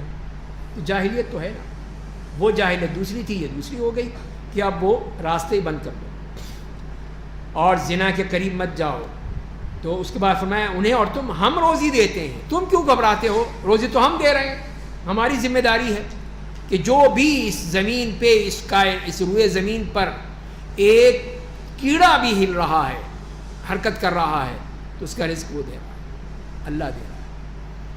تو انسان کو نہیں دے گا، انسان کے بچے کو نہیں دے گا، اس کو بھی دے گا۔ تو یہ ہم دیکھتے ہیں۔ بے شک انہیں قتل کرنا بڑا گناہ ہے، تو وہ یہ قتل و غارت کیا کرتے تھے، اسی کی سخت اس کے اوپر یہ دھمکی دی گئی ہے۔ وَلَا تَقْتُلُوا النَّفْسَ الَّتِي حَرَّمَ اللَّهُ إِلَّا بِالْحَقِّ، اور فرمائیں کہ زنا کے بارے میں فرمایا اس سے پہلے وَلَا تَقْرَبُوا الزِّنَا، اور زنا کے قریب ہی مت جاؤ، بے شک وہ بڑی بے شرمی کا کام ہے، برا راستہ ہے۔ اللہ نے تمہیں حلال اور پاکیزہ راستہ دیا ہے، تو تم بے شرمی اور بے حیائی کے راستے میں کیوں جاتے ہو؟ اور تم لوگ اس جان کو قتل مت کرو جسے اللہ نے حرام بنایا ہے، تمہیں منع کیا ہے، مگر اس صورت میں کہ اس قتل کیا جانا حق ہو، جہاں ضرورت ہے وہاں قتل کیا جا سکتا ہے، قصاص کی صورت میں، بدکاری کی صورت میں، یا مرتد ہونے کی صورت میں۔ اور جو شخص ناحق قتل کر دیا جائے تو اس کے وارث کو ہم نے قوی بنا دیا، اس کو طاقت دی ہے کہ وہ بدلہ لینے کی، پس وہ قاتل کو قتل کرنے میں شریعت کی حد سے تجاوز نہ کرے۔ قصاص کے ذریعے سے اس کی مدد کر دی گئی ہے، دیت کے ذریعے سے اس کی مدد کر دی ہے اللہ نے، تو وہ کیوں گھبراتا ہے، کیوں کہتا ہے کہ نہیں میں ویسے ہی مار دوں گا؟ نہیں، قصاص ہو عدالت کے ذریعے سے، قانون ہونا چاہیے، لا قانونیت سے فائدہ نہیں ہوگا۔ پھر یتیموں کے بارے میں فرما دیا، اور تم لوگ یتیم کے مال کے قریب بھی مت جاؤ، پھٹکو بھی نہیں، ہاتھ بھی مت لگاؤ، مگر ایسے طریقے سے جو اس کے حق میں سب سے بہتر ہو، جو بہتری ہے وہ کرو، کھا نہیں لو سارا معاملہ، یہاں تک کہ وہ اپنی بھرپور جوانی کو پہنچ جائے تو دے دو اس کو، پھر یہ لو بھائی تمہارا مال، تمہارے باپ کا ہے، تمہارا ہے، لے لو۔ اور عہد پیمان کو پورا کرو، بے شک عہد و میثاق کے بارے میں قیامت کے دن پوچھا جائے گا، سوال کیا جائے گا۔ اور جب ناپو تو پیمانہ بھر کر دو، اور درست ترازو سے وزن کرو، یہی بہتر ہے، اور انجام کے اعتبار سے بھی زیادہ اچھا ہے۔ تو ناپ تول میں کمی نہیں کرنی چاہیے، پورا ناپ کے دو، اگر کوئی جیسے آپ نے فرمایا کہ جھکتا ہوا دے دو، تھوڑا سا چلا جائے گا کوئی فرق نہیں، اللہ برکت دے گا۔ اور مزید فرمایا کہ جس بات کا آپ کو علم نہ ہو اس کے پیچھے مت جاؤ، مت لگو اس کے پیچھے کہ پتہ ہی نہیں کچھ، لیکن بولنا ضروری ہے، بکواس ضرور کرنی ہے، کیا ضرورت ہے ایسے جب تمہیں پتہ ہی نہیں کچھ اس کے بارے میں، کیوں بولتے ہو پھر؟ اسی لیے فرمایا کہ ان السمع والبصر والفؤاد، بے شک کان، آنکھ اور دل، ہر ایک کے بارے میں پوچھا جائے گا، سوال ہوگا کہ تم ایسے بولتے رہے، کچھ پتہ نہیں، کچھ جانتے نہیں، بس بریکنگ نیوز ڈال دی، بس ریٹنگ بڑھ جائے گی ہماری، جتنے بھی جھوٹ کے پلندے ہیں سارے کھول دیے۔ تو لہذا سوچ سمجھ کے پہلے اس کے بارے میں تاکید حاصل کر کے پھر مزید فرمایا کہ دیکھو زمین پر اکڑ کر مت چلنا، اور زیادہ اکڑو گے تو کیا کرو گے، وہی 6 فٹ کے ہی رہو گے نا، نہ زمین کو پھاڑ سکتے ہو، نہ پہاڑوں کی بلندی پر پہنچ سکتے ہو، رہو گے اتنے ہی جتنے ہو۔ تو لہذا کیا ضرورت ہے پھر اکڑنے کی؟ کیوں اتنا غرور تکبر کہاں سے آ گیا کہ پاؤں نہیں ٹک رہے زمین پر؟ یہ سب برے کام ہیں، آپ کے رب کے نزدیک ناپسندیدہ ہیں، یہ سب حکمت کی وہ باتیں ہیں جو آپ کے رب نے بذریعہ وحی عطا کی ہیں، اور آپ اللہ کے ساتھ دوسرے معبود کو شریک مت ٹھہرائیے، ورنہ جہنم میں ملامت زدہ اللہ کی رحمت سے دور بنا کر ڈال دیے جائیں گے۔ تو یہ نبی کریم صلی اللہ علیہ وسلم کو کتنے سخت الفاظ میں کہا جا رہا ہے. تو لیکن یہ آپ تو یہ کر ہی نہیں سکتے. لیکن یہ سب ہمارے لیے کہ دیکھو تم نے یہ کام کیا تو تمہارا برا حشر ہوگا. اللہ کو ماننے والے جاننے والے اور تم یہ شرک کرتے ہو. افا اصفاکم ربکم بالبنین. اس کے بعد آیت نمبر 40 میں فرمایا کیا تمہارے رب نے تمہارے لیے بیٹے خاص کر دیے ہیں, فرشتوں کو اپنی بیٹیاں بنا لی ہیں. حقیقت یہ ہے کہ تم ایک بہت بڑی بات کہہ رہے ہو, اتنی بڑی بات جسے زمین و آسمان جس کو برداشت نہیں کر سکتے, کہ تم نے وہ بات کہہ دی کہ نعوذ باللہ اللہ کی بیٹیاں ہیں اور اپنے لیے بیٹے ہیں. یہ تمہاری دوغلی پالیسی. ہم نے اس قرآن میں حق بات کو مختلف انداز میں بیان کیا ہے تاکہ کفار مکہ نصیحت حاصل کریں, مگر یہ چیز ان کو نفرت کو بڑھا دیتی ہے. آپ کہہ دیجئے کہ اگر اللہ کے ساتھ دوسرے معبود ہوتے جیسے کہ مشرکین کہتے ہیں تو وہ سب عرش والے اللہ تک پہنچنے کی راہ تلاش کرتے ہیں. تو ایک ہی معبود ہوگا, دو نہیں ہوں گے. اسی لیے فرمایا ہے کہ ہر شخص جو ہے وہ اپنے آپ سے پینیاں بڑھائے گا, دوستیاں یاریاں کرے گا کہ کسی طرح میرا کام ہو جائے. تو فرمایا کہ یہ ہو نہیں سکتا. وہ تمام عیوب سے پاک ہے اور جو کچھ مشرکین کہتے ہیں اس سے بہت ہی برتر و بالا ہے. آیت نمبر 44 میں فرمایا کہ ساتوں آسمان اور زمین جو مخلوقات میں پائے جاتے ہیں سب اس کی پاکیزگی بیان کرتے ہیں, اور ہر چیز فرمایا کوئی مستثنا نہیں ہے. اس کو فرمایا کہ وہ سب کی سب چیزیں اللہ تعالیٰ کی حمد و ثنا اور اس کی پاکیزگی بیان کرنے میں مشغول ہیں, لیکن تم لوگ ان کی تسبیح سمجھ نہیں سمجھ سکتے کہ تسبیح کیسے ہے. وہ بے شک بڑا بردبار بڑا معاف کرنے والا ہے. اور جب آپ قرآن پڑھتے ہیں تو ہم آپ کے اور ان لوگوں کے درمیان جو آخرت پر ایمان نہیں رکھتے ایک پوشیدہ پردہ حائل کر دیتے ہیں. ایک پردہ ہو جاتا ہے, ان کے دلوں پر ڈال دیا جاتا ہے, اور ان کے دلوں پر پردے ڈال دیتے ہیں تاکہ وہ سمجھ نہ پائیں, اور ان کے کانوں میں ڈاٹ ڈال دیتے ہیں, ڈاٹ بالکل بند. اور جب آپ قرآن میں صرف اپنے رب کا ذکر کرتے ہیں تو پیچھے مڑ کر وہ بھاگ جاتے ہیں, سننا نہیں چاہتے, بھاگتے ہیں فوراً کہ یہ کیا ہو گیا, یہ تو قرآن پڑھنا شروع کر دیا. یہ لوگ جب آپ کی طرف کان لگاتے ہیں جو بات سننی چاہتے ہیں اسے ہم خوب جانتے ہیں یہ کیا چاہتے ہیں. اور جب یہ ظالم آپس میں سرگوشیاں کرتے ہیں تو کہتے ہیں کہ تم لوگ تو محض ایک ایسے آدمی کی پیروی کر رہے ہو جس پہ جادو کیا گیا ہے, یہ تو مسحور ہے, اس پہ جادو کیا گیا ہے, تم اس کی باتیں مانتے ہو, اس کے پیچھے پڑے ہوئے ہو. تو آپ ذرا دیکھیے تو صحیح انہوں نے آپ کی کیسی کیسی مثالیں بیان کی ہیں, پھر ایسا گمراہ ہو گئے کہ سیدھی راہ ہی نہیں پاتے.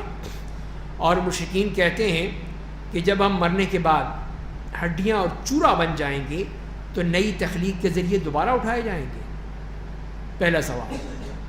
جواب ملا, آپ کہہ دیجئے کہ ہاں ایسا ہی ہوگا, تم چاہے پتھر بن جاؤ, لوہا بن جاؤ, جو مرضی بن جاؤ, اللہ تعالیٰ تمہیں ختم کرے گا, دوبارہ لائے گا.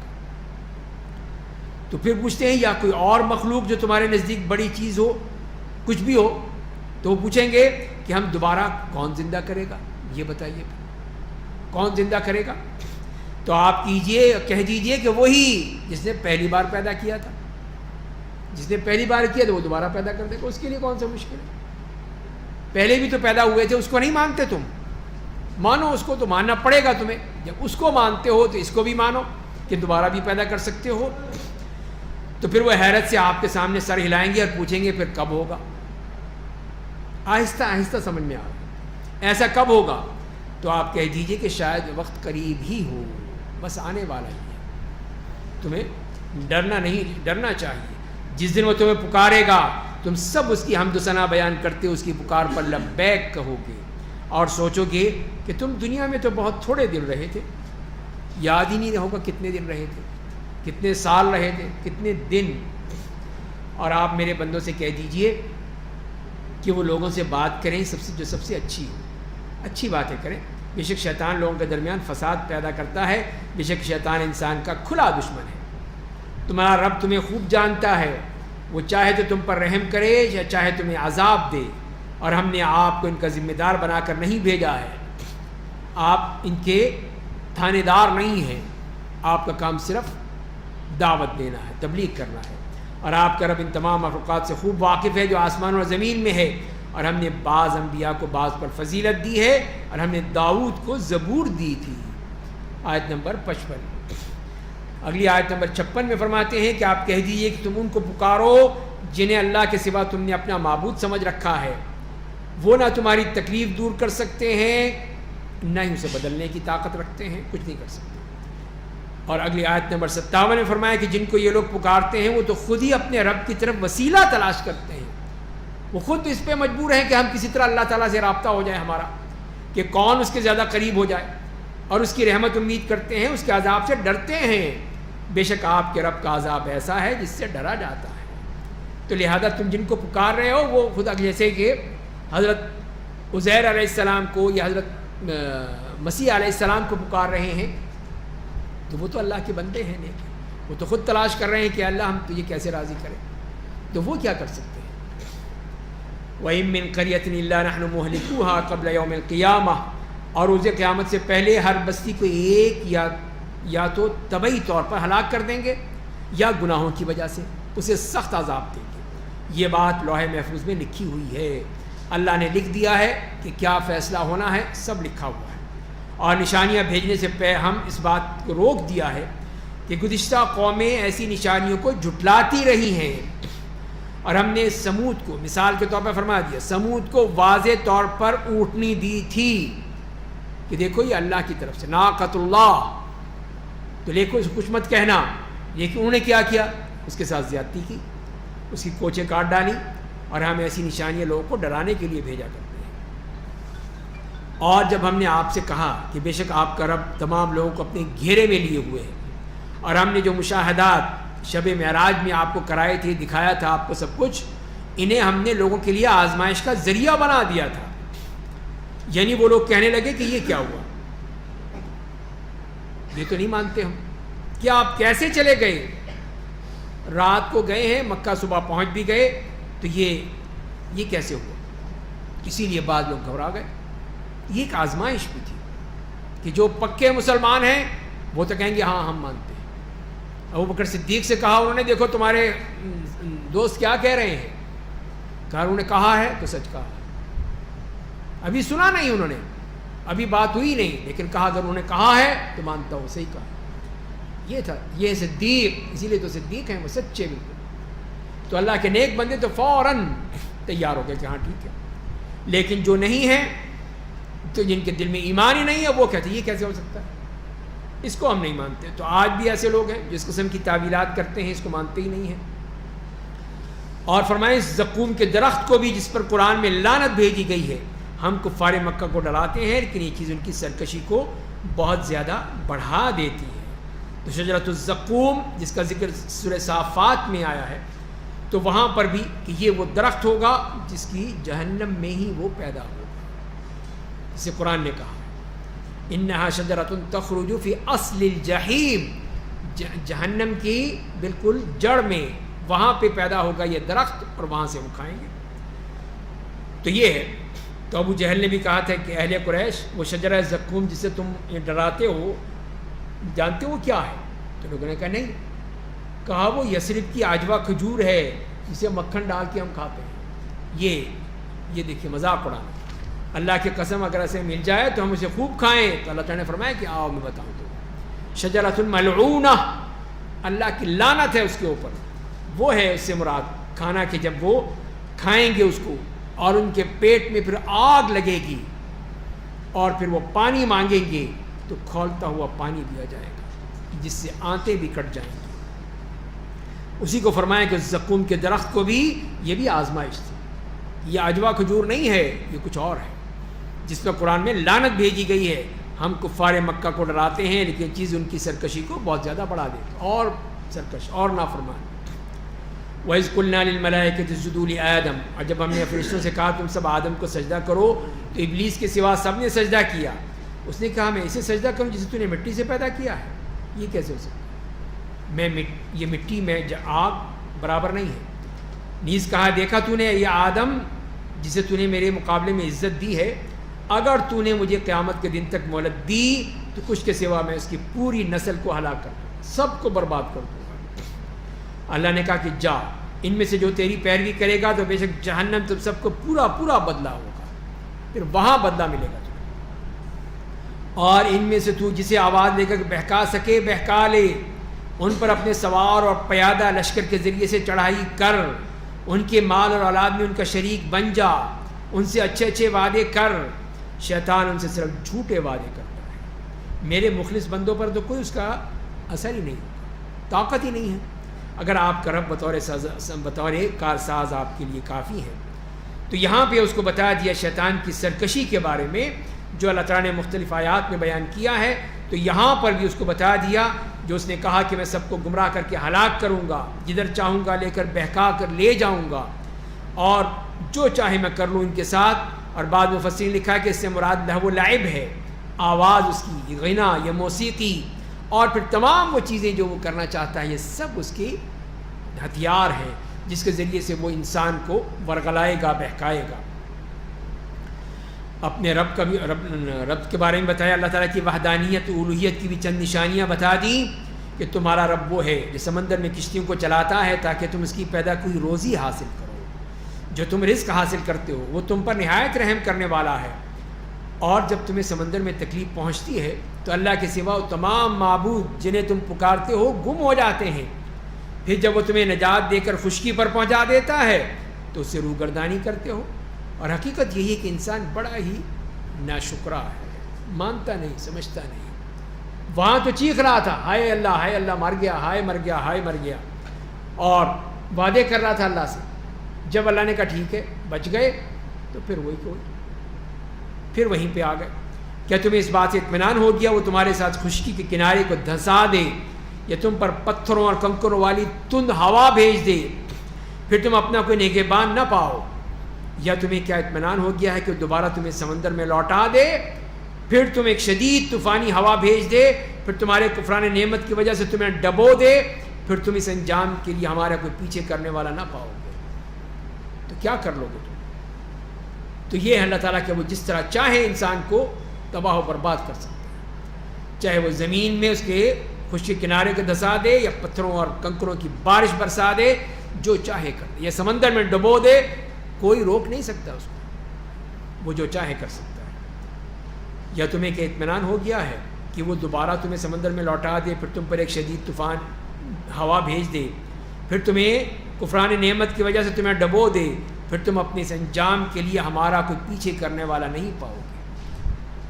اور اے اولاد آدم، ہم نے تمہیں عزت دی تھی، بحر و بر میں سفر کے لیے سواری دی، پاکیزہ چیزیں بطور روزی دی، اور اپنی بہت سی مخلوقات پر تمہیں فضیلت دی، پھر بھی نہیں مانتے، پھر بھی تمہیں ہوش نہیں آتا۔ یوم ندعو کل اناس بامامہم، جس دن ہم تمام لوگوں کو ان کے پیشواؤں کے نام کے ساتھ پکاریں گے، جو جس کو پکارتا ہے اس کے ساتھ چلا جائے، سب اپنے اپنے انبیاء کے پیچھے، ان کے پیچھے، ان کا جھنڈا لے کے اس کے ساتھ۔ تو یہاں پر پھر اللہ کا فیصلہ بھی آ جائے گا، فمن اوتی کتابہ بیمینہ، اور اس دن جن لوگوں کو ان کے اعمال ان کے دائیں ہاتھ میں دیا جائے گا وہ انہیں پڑھیں گے، اور ایک دھاگے کے برابر بھی ان پر ظلم نہیں ہوگا۔ سب کچھ سچ ہے، سب کچھ حق ہے، اور جو اس دنیا میں اندھا ہو گیا وہ آخرت میں بھی اندھا ہوگا۔ اندھا سے مراد وہی ہے کہ جو بصیرت سے محروم ہے، جس کو حق قبول کرنے میں موقع نہیں مل سکا، یا اس نے حق قبول نہیں کیا جانتے ہوئے، وہ ہے اندھا، تو آخرت میں بھی وہ اندھا ہوگا اور بہت ہی گمراہ ہوگا۔ اور قریب تھا کہ کفار مکہ آپ کو اس دعوت توحید سے بہکا دیتے، جس کا ہم نے آپ کو بذریعہ وہی حکم دیا ہے، تاکہ اس کے بجائے آپ ہماری طرف کوئی جھوٹ منسوب کر دیں، پھر تو وہ اپنے آپ کو بڑا گہرا دوست بنا لیں گے، یہ تو ہماری باتیں کر رہا ہے، پھر دوستی کر لیں گے۔ اگر ہم آپ کو ثابت قدم نہ رکھتے تو قریب تھا کہ آپ ان کی طرف تھوڑا سا جھک جاتے، کہیں آپ مائل ہو جاتے، لیکن اللہ نے آپ کی حفاظت فرمائی۔ اور اس کے بعد پھر اگلی آیت نمبر 75 میں فرمایا، اگر ایسا ہوتا تو ہم آپ کو دنیاوی زندگی میں اور مرنے کے بعد دوہرے عذاب کا مزہ چکھاتے، پھر آپ ہمارے خلاف اپنا کوئی مددگار نہ پاتے۔ تو یہ بھی نبی کریم صلی اللہ علیہ وسلم کو بتا دیا کہ آپ نے ان کی طرف نہ مائل ہونا ہے، نہ ان کی بات کو ماننا ہے، ورنہ پھر اللہ کی سزا بڑی سخت ہے۔ تو نبی کریم صلی اللہ علیہ وسلم تک کے لیے یہ بات کہی جا رہی ہے، تو ہم کس گنتی میں ہیں؟ اور مطلب ان کی بات سن لینا یا ان کی بات قبول کر لینا، یہ چیز۔ اور قریب تھا کہ کفار آپ کو سرزمین مکہ میں رہنے سے گھبرا دیتے تاکہ آپ کو وہاں سے نکال دیں۔ اگر ایسا ہوتا تو وہ لوگ آپ کے بعد وہاں تھوڑی مدت رہ پاتے، پھر وہ بھی نہیں رہ سکیں گے. کیسے نکالیں گے آپ کو؟ ہم جب چاہیں گے تب نکلیں گے آپ. یہی طریقہ ان کے رسولوں کے لیے اپنایا گیا تھا جنہیں ہم نے آپ سے پہلے بھیجا تھا. آپ ہمارے اس طریقے میں کوئی تبدیلی نہیں پائیں گے. اگلی آیت نمبر 78 میں فرمایا کہ آپ زوال آفتاب کے وقت سے رات کی تاریکی تک نماز قائم کیجیے, فجر کی نماز قرآن پڑھیے, اور بے شک فجر میں قرآن پڑھنے کا وقت فرشتوں کی حاضری کا وقت ہوتا ہے. فرشتے آتے ہیں اس میں, رات کے فرشتے بھی اور جو صبح کے فرشتے ہیں وہ بھی آتے ہیں, دونوں ملتے ہیں وہاں پر. تو یہ وہ فرشتوں کی حاضری کا مقام ہے. اور رات کے کچھ حصے میں نماز تہجد میں قرآن پڑھیے, یہ آپ کے لیے زائد نماز ہوگی. امید ہے آپ کا رب آپ کو مقام محمود پر پہنچا دے گا, یہ آپ کو مقام ملے گا. تو تہجد کے ذریعے سے درجات بلند ہوتے ہیں. اور آپ کہیے میرے رب مجھے عمدہ طریقے سے مدینہ پہنچا دے اور مجھے عمدہ طریقے سے مکے سے رخصت کر دے, تو اور تو میرے پاس میرے لیے اپنے پاس سے مدد کرنے والی قوت مہیا کر دے, مجھے طاقت دے دے. اور آپ کہہ دیجئے کہ حق آ گیا, باطل مٹ گیا. بے شک باطل تو مٹنے والی ہی چیز ہوتی ہے, وہ تو مٹ گئی.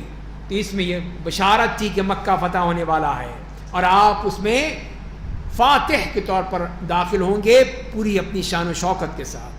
اور پھر آپ مکے میں جو 360 بت ہیں کعبہ میں, سب کو ختم کر دیں گے, مکے کو پاک کر دیں گے ان تمام بتوں سے. اور یہی ہوا جب آپ مکہ میں داخل ہوئے تو خانہ کعبہ کے گرد 360 انہوں نے بت نصب کر رہے تھے. تو آپ انہیں ایک لکڑی سے ٹھوکر لگاتے تھے اور کہتے تھے کہ جاء الحق وزهق الباطل, حق آ گیا. اس طرح بالکل خانہ کعبہ کو پاک کر دیا گیا. وَنُنَزِّلُ مِنَ الْقُرْآنِ مَا هُوَ شِفَاء, اور ہم قرآن میں سے بعض ایسی چیزیں نازل کرتے ہیں جو مومنوں کو شفا دینے والی ہیں اور ان کے لیے باعث رحمت ہوتی ہیں اور ظالموں کے خسارے میں اضافہ کر دیتی ہے. تو مومنوں کے لیے شفا ہی شفا ہے اور ان کافروں کے لیے خسارہ ہی خسارہ ہے. اور جب ہم انسان کو نعمت دیتے ہیں تو وہ منہ پھیر لیتا ہے, بندگی سے دور ہو جاتا ہے, اور جب اسے تکلیف پہنچتی ہے تو نا امید ہو جاتا ہے. یہ ہے اس کا معاملہ کہ دیا تو اکڑ گیا, نہ دیا تو بالکل ہی مر گیا, نا امید. قُلْ كُلٌّ يَعْمَلُ عَلَى شَاكِلَتِهِ, آیت نمبر 84. آپ کہہ دیجیے کہ ہر شخص اپنے طریقے کے مطابق عمل کرتا ہے, پس آپ کا رب خوب جانتا ہے کہ سب سے زیادہ سیدھی راہ پر کون ہے. اور ایک کفار مکہ آپ سے روح کے بارے میں سوال کرتے ہیں, آپ کہہ دیجئے کہ روح میرے رب کا حکم ہے, جو اس کا فیصلہ ہو, اور تمہیں بہت کم علم دیا گیا ہے تو تم کیا جانو, یہ اللہ کا معاملہ ہے. اور اگر ہم چاہیں تو جو کچھ ہم نے آپ پر وحی کی ہے اسے واپس لے لیں, پھر اس کارروائی پر ہمارے خلاف آپ اپنا کوئی مددگار نہیں پائیں گے, کوئی مددگار نہیں کر سکے گا مگر آپ کے رب کی طرف سے رحمت ہے کہ ایسا نہیں کیا گیا. کبھی اللہ نے آپ کے لیے کوئی ایسا کام نہیں کیا, بلکہ رحمت ہی رحمت. بے شک آپ پر اس کا بہت بڑا فضل ہے. اس کو اگلی آیت میں, آیت نمبر 88 میں فرمایا کہ آپ کہہ دیجیے اگر تم انسان اور جن اکٹھے ہو کر اس قرآن جیسا لانے کی کوشش کرو گے تو اس جیسا نہیں لا سکتے, چاہے وہ ایک دوسرے کے مددگار بن جائیں. تو چیلنج بھی, اس کا جواب بھی دے دیا کہ تم نہیں کر سکتے, جو مرضی کر لو, سارے مل جاؤ, اللہ کو چھوڑ کر باقی سب مل جاؤ, نہیں کر سکتے. اور ہم نے لوگوں کی ہدایت کے لیے اس قرآن میں ہر قسم کی مثالیں بیان کی ہیں, لیکن اکثر لوگ نے انکار کیا, سمجھتے ہی نہیں ہیں. اور پھر یہ کافروں کی جو انہوں نے لسٹ دی تھی اپنی خواہشات کی, تو اللہ تعالیٰ نے یہاں پہ بیان کر دی. اور کافروں نے کہا کہ ہم تم پر ہرگز ایمان نہیں لائیں گے, نہیں مانیں گے تمہیں جب تک کہ یہ کرو کہ تم زمین سے ہمارے لیے ایک چشمہ جاری کر دو, پانی نکلنے لگے مکے میں, یا کھجوروں اور انگوروں کا تمہارا کوئی باغ ہو جس کے درمیان نہریں جاری کر کے دکھا دو, یا جیسے کہ کہتے رہے ہو ہم پر آسمان کے ٹکڑے گرا دو, لاؤ آسمان سے عذاب, یا اللہ اور فرشتوں کو ہمارے سامنے لا دو, کچھ تو کرو نا. یا تمہارا کوئی سونے کا گھر ہو, یا آسمان پر کوئی چڑھ جاؤ, صرف آسمان پر تمہارے چڑھ جانے پر ایمان نہیں لائیں گے, یہاں تک کہ وہاں سے کوئی کتاب لے کر آؤ, وہ دکھاؤ ہمیں, دیکھو میں لایا ہوں, جسے ہم پڑھیں. آپ کہہ دیجئے میرا رب تمہارا عیوب و نقائص سے پاک ہے, میں تو صرف ایک انسان ہوں جسے اللہ نے پیغمبر بنا کر بھیجا ہے, بس, اور کیا. یہ تم نے کیا لسٹ بنا دی لمبی چوڑی, یہ میرا کام نہیں ہے, تو اللہ کے پاس میں کیا کروں ایسی چیز. میرا کام ہے وہ میں کر رہا ہوں, بس اللہ کا رسول ہوں وہ میں پیش کر رہا ہوں. اور لوگوں کے پاس جب ہدایت آئی تو انہوں نے ایمان لانے سے صرف ان کی اس بات نے روک دیا کہ کیا اللہ نے ایک انسان کو اپنا پیغمبر بنا کر بھیجا. یہ سب قوموں کا یہی ایک مشترکہ معاملہ کہ یہ کیسے انسان جو ہے ہماری طرح کا یہ نبی بن گیا, ہم تو بنے نہیں, یہ کیسے بن گیا. تو یہی فرمایا کہ اصل معاملہ یہی ہے. اور آپ کہہ دیجئے اگر زمین پر رہنے والے فرشتے ہوتے جو سکون اطمینان کے ساتھ اس پر چلتے پھرتے تو ہم آسمان سے فرشتے کو ہی پیغمبر بنا کر بھیجتے. یہ ہے ہمارا قانون. اب انسان ہے تو انسان ہی آئے گا نا, فرشتے ہیں تو فرشتہ آئے گا, جن ہے تو جن آئے گا. تو یہ ہے اللہ کا معاملہ. یہ تم نے کیا سمجھ لیا کہ انسان کیسے بن گیا؟ انسانوں کے لیے کوئی فرشتہ آئے گا؟ نہیں, انسانوں کے لیے انسان ہی آئے گا. قل کفی باللہ شہیدا بینی و بینکم, آپ کہہ دیجئے میرے اور تمہارے درمیان اللہ کی ذات بحیثیت گواہ کافی ہے. وہ بے شک اپنے بندوں سے خوب باخبر ہے, انہیں اچھی طرح دیکھ رہا ہے. اور جسے اللہ ہدایت دے وہی ہدایت پاتا ہے, جسے وہ گمراہ کر دے آپ ایسے لوگوں کے لیے اس کے سوا دوسرے دوست نہیں پائیں گے, کوئی نہیں مدد کرے گا. اور ہم انہیں قیامت کے دن ان کے چہروں کے بل اکٹھا کریں گے اس حال میں کہ وہ اندھے گونگے بہرے ہوں گے. ان کا ٹھکانہ جہنم ہوگا. جب بھی آگ دھیمی ہوگی ہم فوراً بڑھا دیں گے, تپش بڑھتی چلی جائے گی. انہیں یہ بدلہ اس کا ملے گا کہ انہیں ہماری آیتوں کو انکار کر دیا تھا اور کہتے تھے کہ جب ہم ہڈیاں ہوں چورا بن جائیں گے, بالکل ختم ہو جائیں گے, تو کیا ہم دوبارہ نئی تخلیق کے ذریعے اٹھائے جائیں گے, دوبارہ پیدا کیے جائیں گے؟ یہ نہیں مانتے. اولم یروا ان اللہ الذی خلق السماوات والارض, آیت نمبر 99 میں, کیا وہ اتنی بات نہیں سمجھتے ہیں کہ وہ اللہ جس نے آسمان اور زمین کو پیدا کیا وہ بے شک ان جیسا پیدا کرنے پر قادر ہے, کر سکتا ہے جس نے پہلے پیدا کیا, اور اس نے ان کی موت کا ایک وقت مقرر کر رکھا ہے جس میں کوئی شبہ نہیں. لیکن ظالموں نے کفر کی رائے اختیار کی, مانتے نہیں ہیں. تو آپ کہہ دیجئے اگر میرے رب کی رحمت کے خزانے تمہارے اختیار میں ہوتے تو خرچ ہو جانے کے ڈر سے تم اپنا ہاتھ روک لیتے. اور انسان تو بخیل واقع ہوا ہے, پہلے سوچتا ہے کہ اب کیا ہوگا, اب کیا ہوگا, دے دیا میں نے تو فرمایا کہ اگر دے دیے جاتے تو تم ایک دھیلا خرچ نہ کرتے. اور فرمایا کہ پھر ہم نے موسیٰ کو 9 کھلی نشانیاں دی تھی, 9 نشانیاں, 9 معجزات. تو آپ بنی اسرائیل سے پوچھ لیجئے کہ جب ان کے پاس اللہ کا پیغام لے کر آئے تو ان سے فرعون نے کہا اے موسیٰ مجھے یقین ہے کہ تم پر جادو کر دیا گیا ہے, تم تو مسحور ہو. موسیٰ نے کہا تم جان چکے ہو کہ ان معجزات کو آسمان اور زمین کے رب نے لوگوں کی بصیرت کے لیے نازل کیا ہے, اور اے فرعون میں سمجھتا ہوں کہ تم ہلاک کر دیے جاؤ گے. تم مجھے مسحور کہہ رہے ہو نا, تم خود اپنی حالت دیکھو, تم تو گئے, مارے گئے. بس فرعون نے بنی اسرائیل کو سرزمین مصر سے نکال دینا چاہا تو ہم نے اسے اور اس کے تمام فرعونیوں کو دریا برد کر دیا, سب کو ڈبو دیا. اور اس کے بعد ہم نے بنی اسرائیل سے کہا کہ تم لوگ اب اس سرزمین پر رہو, مزے کرو, بس جب آخرت کا وقت آ جائے گا تو ہم تم سب کو اکٹھا کر لیں گے, پھر دیکھیں گے. وَبِالْحَقِّ أَنزَلْنَاهُ وَبِالْحَقِّ نَزَلَ, آیت نمبر 105. اور ہم نے اس قرآن کو حق کے ساتھ نازل کیا ہے اور وہ برحق نازل ہوا ہے, اور ہم نے آپ کو صرف اس لیے بھیجا ہے تاکہ آپ لوگوں کو جنت کی خوشخبری دیں اور جہنم سے ڈرائیں. ہم نے قرآن کے حصے کر دیے ہیں تاکہ آپ لوگوں کو اسے آہستہ آہستہ پڑھ کر سنائیں. یہی ہے کہ اور ہم نے اسے بتدریج اتارا ہے. تو یہ قرآن کا یہ مقصد ہی یہی ہے کہ اس کو آہستہ آہستہ آرام سے سکون سے پڑھا دیں. یہ نہیں ہے کہ بس وہ لگا دو شبینے. تو آج یہ میٹنگ تھی منسٹری میں, ان کو بڑی تکلیف ہوتی ہے کہ یہ کیا اس نے شبینے ختم کر کے یہ قیام اللیل لگا دیا اس نے. ایک صاحب بولے جی یہ سعودی عرب کے ساتھ کر دیا. کہاں سعودی عرب کے ساتھ ہی کر دیا نا, وہی ہے ہمارا قبلہ و کعبہ تو وہی ہے. تو یہ ہے ان کو پسند نہیں آتا, ان کو صبر نہیں ہوتا. پی ٹی وی والے ہیں, ریڈیو والے تو خیر نہیں کرتے, پی ٹی وی والوں کو بڑی تکلیف ہوتی ہے. یہ 3 دن تھا, یہ اس نے 9 دن کر دیا. تو میں کہا جی ہاں اگر ورلڈ کپ ہوگا نا تو پھر دیکھیں گے تم, اس وقت صبح شام لگے رہو گے, اس وقت تمہیں نہیں تھکتے. لیکن یہاں پہ ہو اتنا لمبا 9 راتیں لگا دی تو وہ برداشت نہیں ہوتا. تو یہ نہیں دیکھتے قرآن نے کیا کہا. تو آپ کہہ دیجئے کہ تم اس پر ایمان لاؤ یا نہ لاؤ, بے شک جن لوگوں نے اس سے پہلے علم دیا گیا تھا جب ان کے سامنے اس کی تلاوت کی جاتی ہے تو وہ اپنی ٹھوڑیوں کے بل سجدے میں گر جاتے ہیں, اور یہ کہتے ہیں وَيَقُولُونَ سُبْحَانَ رَبِّنَا إِن كَانَ وَعْدُ رَبِّنَا لَمَفْعُولًا وَيَخِرُّونَ لِلْأَذْقَانِ يَبْكُونَ وَيَزِيدُهُمْ خُشُوعًا، اور کہتے ہیں ہمارا رب ہر عیب سے پاک ہے، بے شک ہمارے رب کا وعدہ پورا ہو کر رہے گا، اور وہ ٹھوڑیوں کے بل سجدے میں گر کر روتے ہیں، اور قرآن کے خشوع کو اور بڑھا دیتا ہے۔ تو یہ ہیں وہ اللہ کے بندے جن کے بارے میں فرمائیں کہ وہ تو اللہ کی آیات کو سنتے ہیں تو اسی لیے سمجھتے ہیں، تبھی تو وہ روتے ہیں۔ خود بخود تو رونا نہیں آ جاتا، سمجھتے ہیں، غور و فکر کرتے ہیں، پھر ان کے دل کانپ اٹھتے ہیں تو وہ روتے ہیں، اسی لیے پھر سجدے میں گر جاتے ہیں اپنے رب کے سامنے۔ تو یہ ہے وہ اللہ کے نیک بندے۔ تو آئیے سجدہ تلاوت کریں۔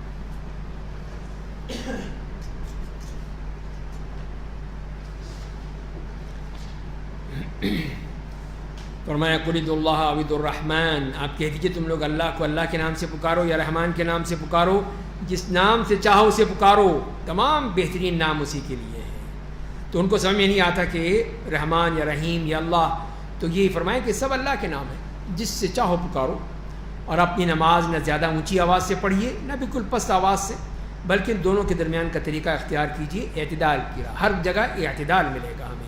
اور آپ کہہ دیجیے کہ سب تعریفیں اللہ کے لیے ہیں جس نے اپنی کوئی اولاد نہیں بنائی، نہ آسمان و زمین میں بادشاہت میں کوئی اس کا شریک ہے، اور نہ عاجزی کی بنیاد پر کوئی اس کا دوست ہے، اور آپ اس کی خوب بڑائی بیان کرتے رہیے۔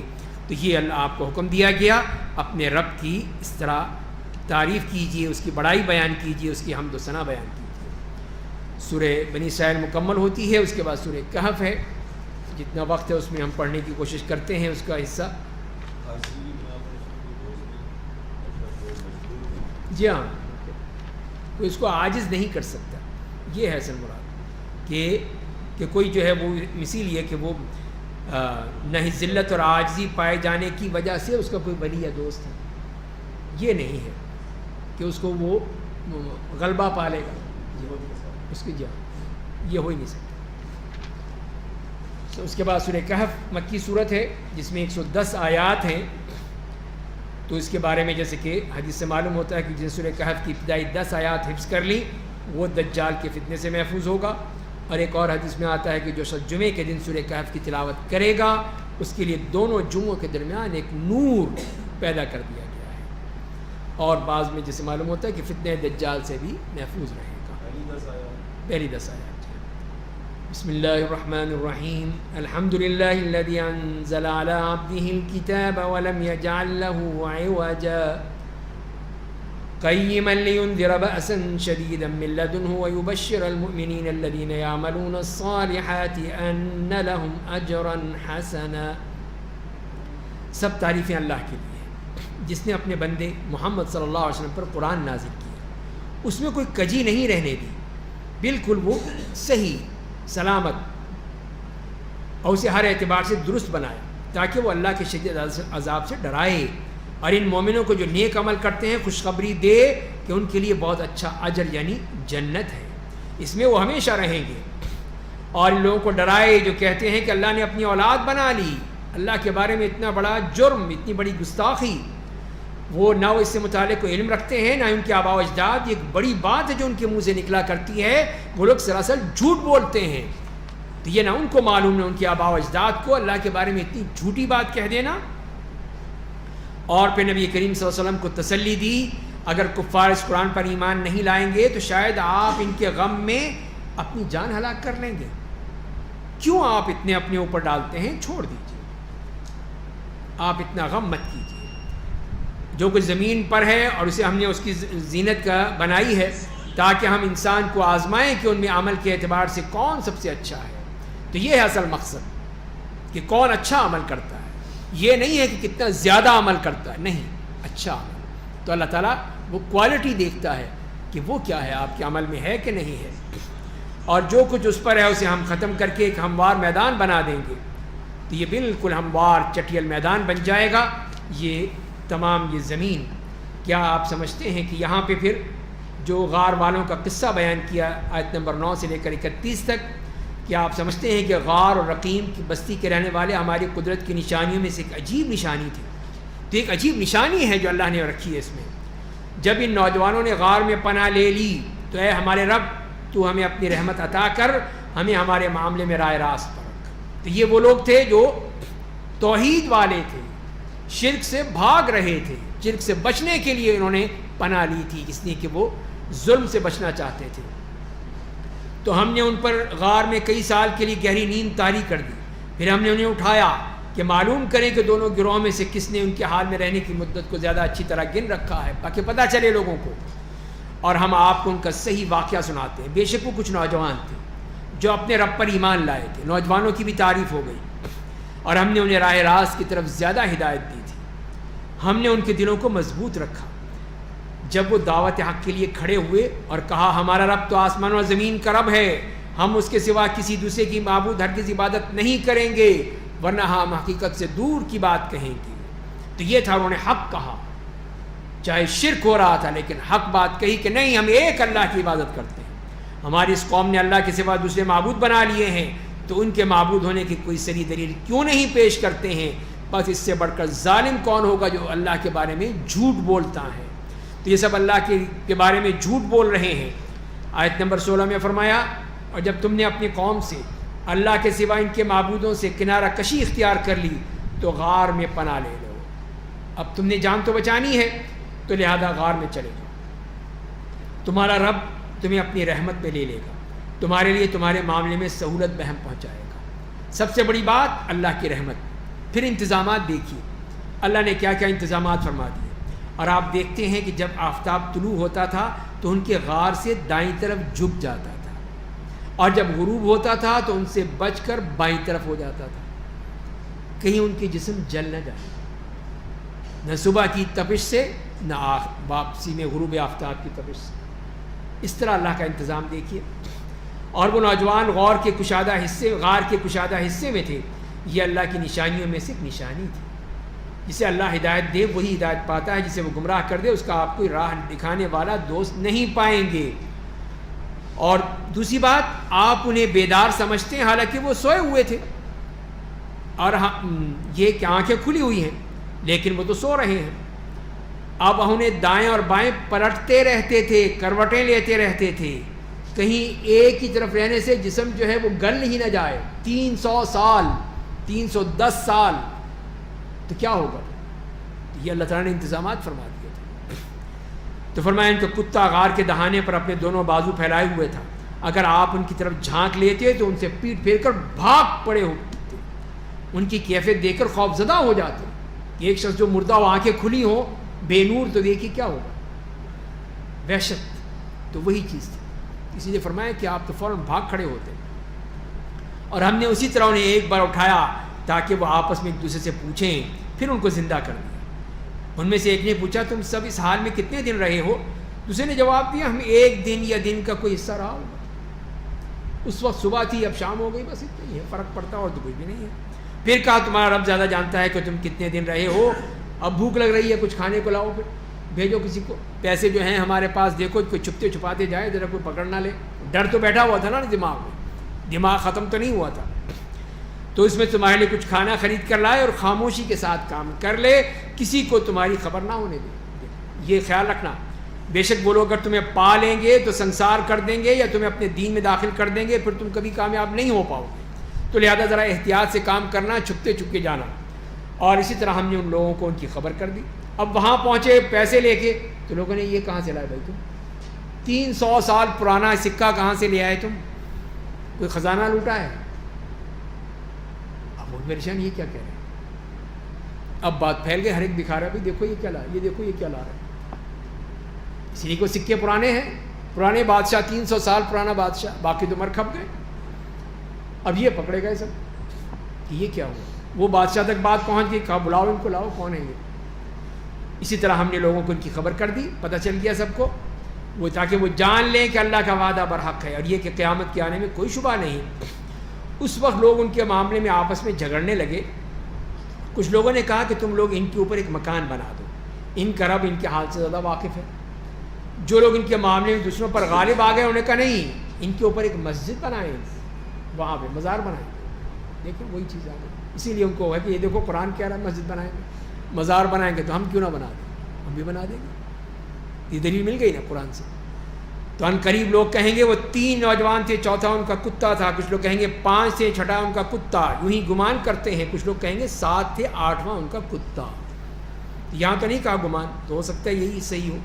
آپ کہہ دیجیے کہ میرا رب ان کی صحیح تعداد زیادہ جانتا ہے، بہت کم لوگ انہیں جانتے ہیں، بس آپ ان کے سلسلے میں صرف سرسری بحث کیا کیجیے، کسی سے ان کے بارے میں کوئی بات مت پوچھیے، کوئی ضرورت نہیں ہے بحث کرنے کی۔ کیا فائدہ ہے ایسی بات کرنے سے کہ 7 تھے، 8 تھے، 9 تھے یا 10 تھے، جتنے بھی تھے، تم اپنا کام کرو۔ ہاں جی ہاں وہی ہے نا۔ ہاں یوں کہیے اگر اللہ چاہے گا تو کروں گا، اور اگر یہ کہنا بھول جائیں تو یاد آنے کے بعد اپنے رب کا ذکر کیجیے اور کہیے مجھے امید ہے کہ میرا رب بھلائی کے اس سے قریب تر راستے کی طرف میری رہنمائی کرے گا۔ تو پھر اللہ تعالیٰ سے مانگے، رہنمائی مانگے، وہ دے گا۔ تو وہ نوجوان اپنے غار میں 300 سال اور مزید 9 سال رہے، 309 سال تک سوتے رہے۔ آپ کہہ دیجئے ان کے اس حال میں رہنے کی مدت کو اللہ زیادہ جانتا ہے۔ آسمان اور زمین کی پوشیدہ باتوں کو صرف وہی جانتا ہے۔ وہ کیا خوب دیکھنے والا اور کیا خوب سننے والا ہے۔ بندوں کا اس کے سوا کوئی کارساز نہیں، وہ اپنے حکم میں کسی کو شریک نہیں کرتا ہے۔ یہ سب اس کا معاملہ ہے، اس نے جو فیصلہ کیا ہے اس کے مطابق ہی وہ کرے گا۔ اور آپ پر آپ کے رب کی کتاب کا جو حصہ بذریعہ وہی پہنچائے اسے لوگوں کو پڑھ کر سنایا کیجیے، بتائیے ان کو اس کے فیصلوں کو کوئی بدل نہیں سکتا، اور آپ اس کے سوا کوئی اور جائے پناہ نہیں پائیں گے، کوئی آپ کی پناہ نہیں دے سکتا ہے۔ اور جو لوگ صبح و شام اپنے رب کی رضا جوئی کے لیے پکارتے رہتے ہیں ان کے ساتھ اپنے آپ کو روکے رکھیے۔ یہ اللہ ہیں، اللہ کے نیک بندے، یہ صحابہ کرام جو صبح شام دن رات آپ کے ساتھ ہیں، آپ بھی ان کے ساتھ رہیے۔ دنیاوی زندگی کی زیب و زینت کی خواہش میں آپ کی آنکھیں ان سے پھر نہ جائیں، کہیں آپ دنیا میں مگن نہ ہو جائیں۔ آپ اس آدمی کی پیروی مت کیجیے جس کے دل کو ہم نے اپنی یاد سے غافل کر دیا ہے، جو اپنی خواہش کی اتباع کرتا ہے، جس کی نافرمانی کا معاملہ حد سے تجاوز کر گیا ہے۔ تو ایسے لوگوں کی طرف مت جائے۔ ان دیکھیے یہ صحابہ کرام اللہ کے نیک بندے، تو جیسے کہ صحیح مسلم کی روایت ہے کہ سعد ابن ابی وقاص کہتے ہیں کہ ہم 6 آدمی تھے جو نبی کریم صلی اللہ علیہ وسلم کے پاس بیٹھے ہوئے تھے، تو انہیں مشرکین مکہ نے کہا نکالو ان کو، یہ کہاں سے، ہمیں ان کی ضرورت نہیں ہے۔ تو یہ تھے جس میں ابن مسعود تھے، حذیل کے تھے، بلال تھے، 2 دوسرے آدمی جن کے نام کہتے ہیں میں بھول گیا، تو یہ تھے۔ لیکن اللہ تعالیٰ نے فوراً نوٹس لیا، نہیں نکالنا نہیں ہے ان کو۔ تو اسی لیے فرمایا کہ ایسے شخص کی آپ پیروی مت کیجئے جو حد سے بڑھ گیا ہے۔ وَقُلِ الْحَقُّ مِن رَبِّكُمْ، اور آپ کہہ دیجئے دعوت حق تمہارے رب کی جانب سے ہے، بس جو چاہے ایمان لے آئے اور جو چاہے انکار کر دے۔ تو یہ تمہارا معاملہ ہے۔ اس کا مطلب یہ نہیں ہے کہ چوائس دی جا رہی ہے، یہ ملک ہرگز نہیں ہے، بلکہ بات یہ ہے کہ جس نے بھی حق پہچان لیا وہ ایمان لے آئے، جو نہیں پہچانتا تو ٹھیک ہے بھگتے پھر اس کو۔ اسی لیے اگلی بات جو کہہ دی، بے شک ہم نے ظالموں کے لیے ایک آگ تیار کر رکھی ہے جس کی قناتیں انہیں گھیر لیں گی، اگر وہ پانی کی فریاد کریں گے تو کیا ملے گا؟ ان کو فریاد رسی پگھلے ہوئے تانبے کے مانند پانی سے کی جائے گی۔ وہ پگھلا ہوا تانبا کھولتا ہوا گرم جو ان کے چہرے کو بھون دے گا، چہرے پہ اس کی تپش، اسی سے ہی چہرہ جھلس جائے گا۔ بہت ہی برا پانی ہوگا، بہت ہی بری رہنے کی جگہ ہوگی۔ بے شک جو لوگ ایمان لائیں گے اور عمل صالح کریں گے، ہم ایسا اچھے کام کرنے والوں کو اجر ضائع نہیں کریں گے، ان کو سب کچھ ملے گا۔ ان کو کیا ملے گا؟ ان کو عدن کے باغات ملیں گے جن کے نیچے نہریں جاری ہوں گی، وہاں انہیں سونے کے زیورات پہنائے جائیں گے۔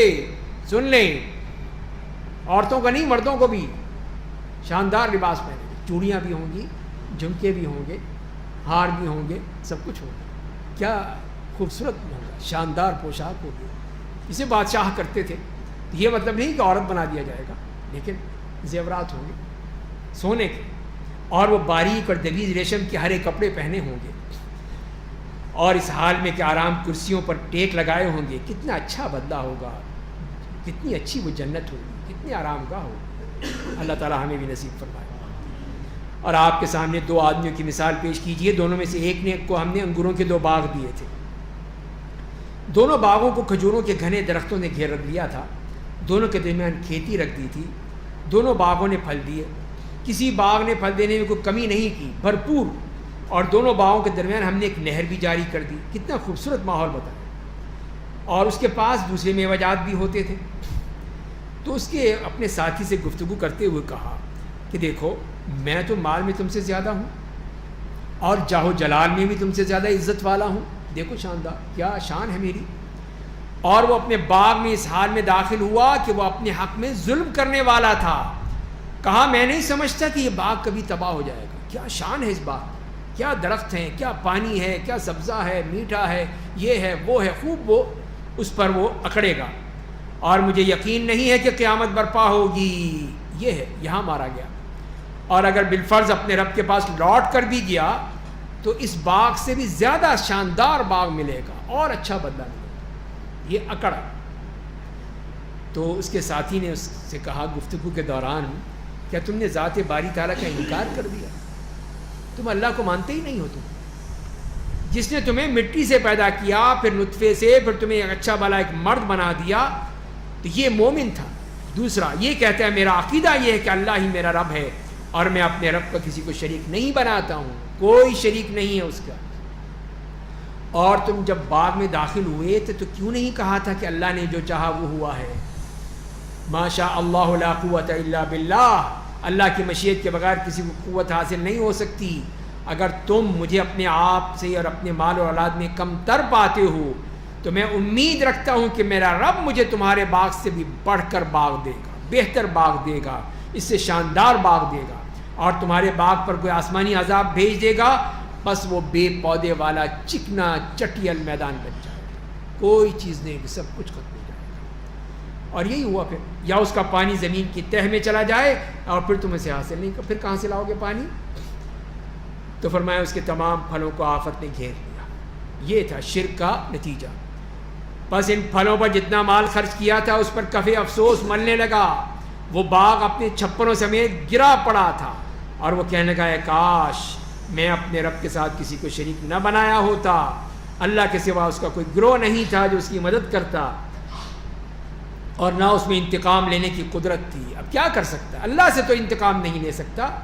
یہاں یہ بات ثابت ہو گئی کہ مدد کرنا اللہ برحق کا کام ہے، وہ بدلہ اور انجام کے اعتبار سے سب سے زیادہ بہتر ہے، تو لہذا اللہ کی طرف لوٹنا ہے، تبھی تمہارا کام بنے گا۔ اگر اللہ کو نہیں مانو گے تو پھر یہی حشر ہوگا کہ اللہ تعالیٰ تمہاری نعمتیں تم سے چھین لے گا۔ اللہ تعالیٰ ہمیں بھی عمل کرنے کی توفیق عطا فرمائے۔ کل ہم یہیں سے شروع کریں گے۔ وآخر دعوانا الحمد للہ۔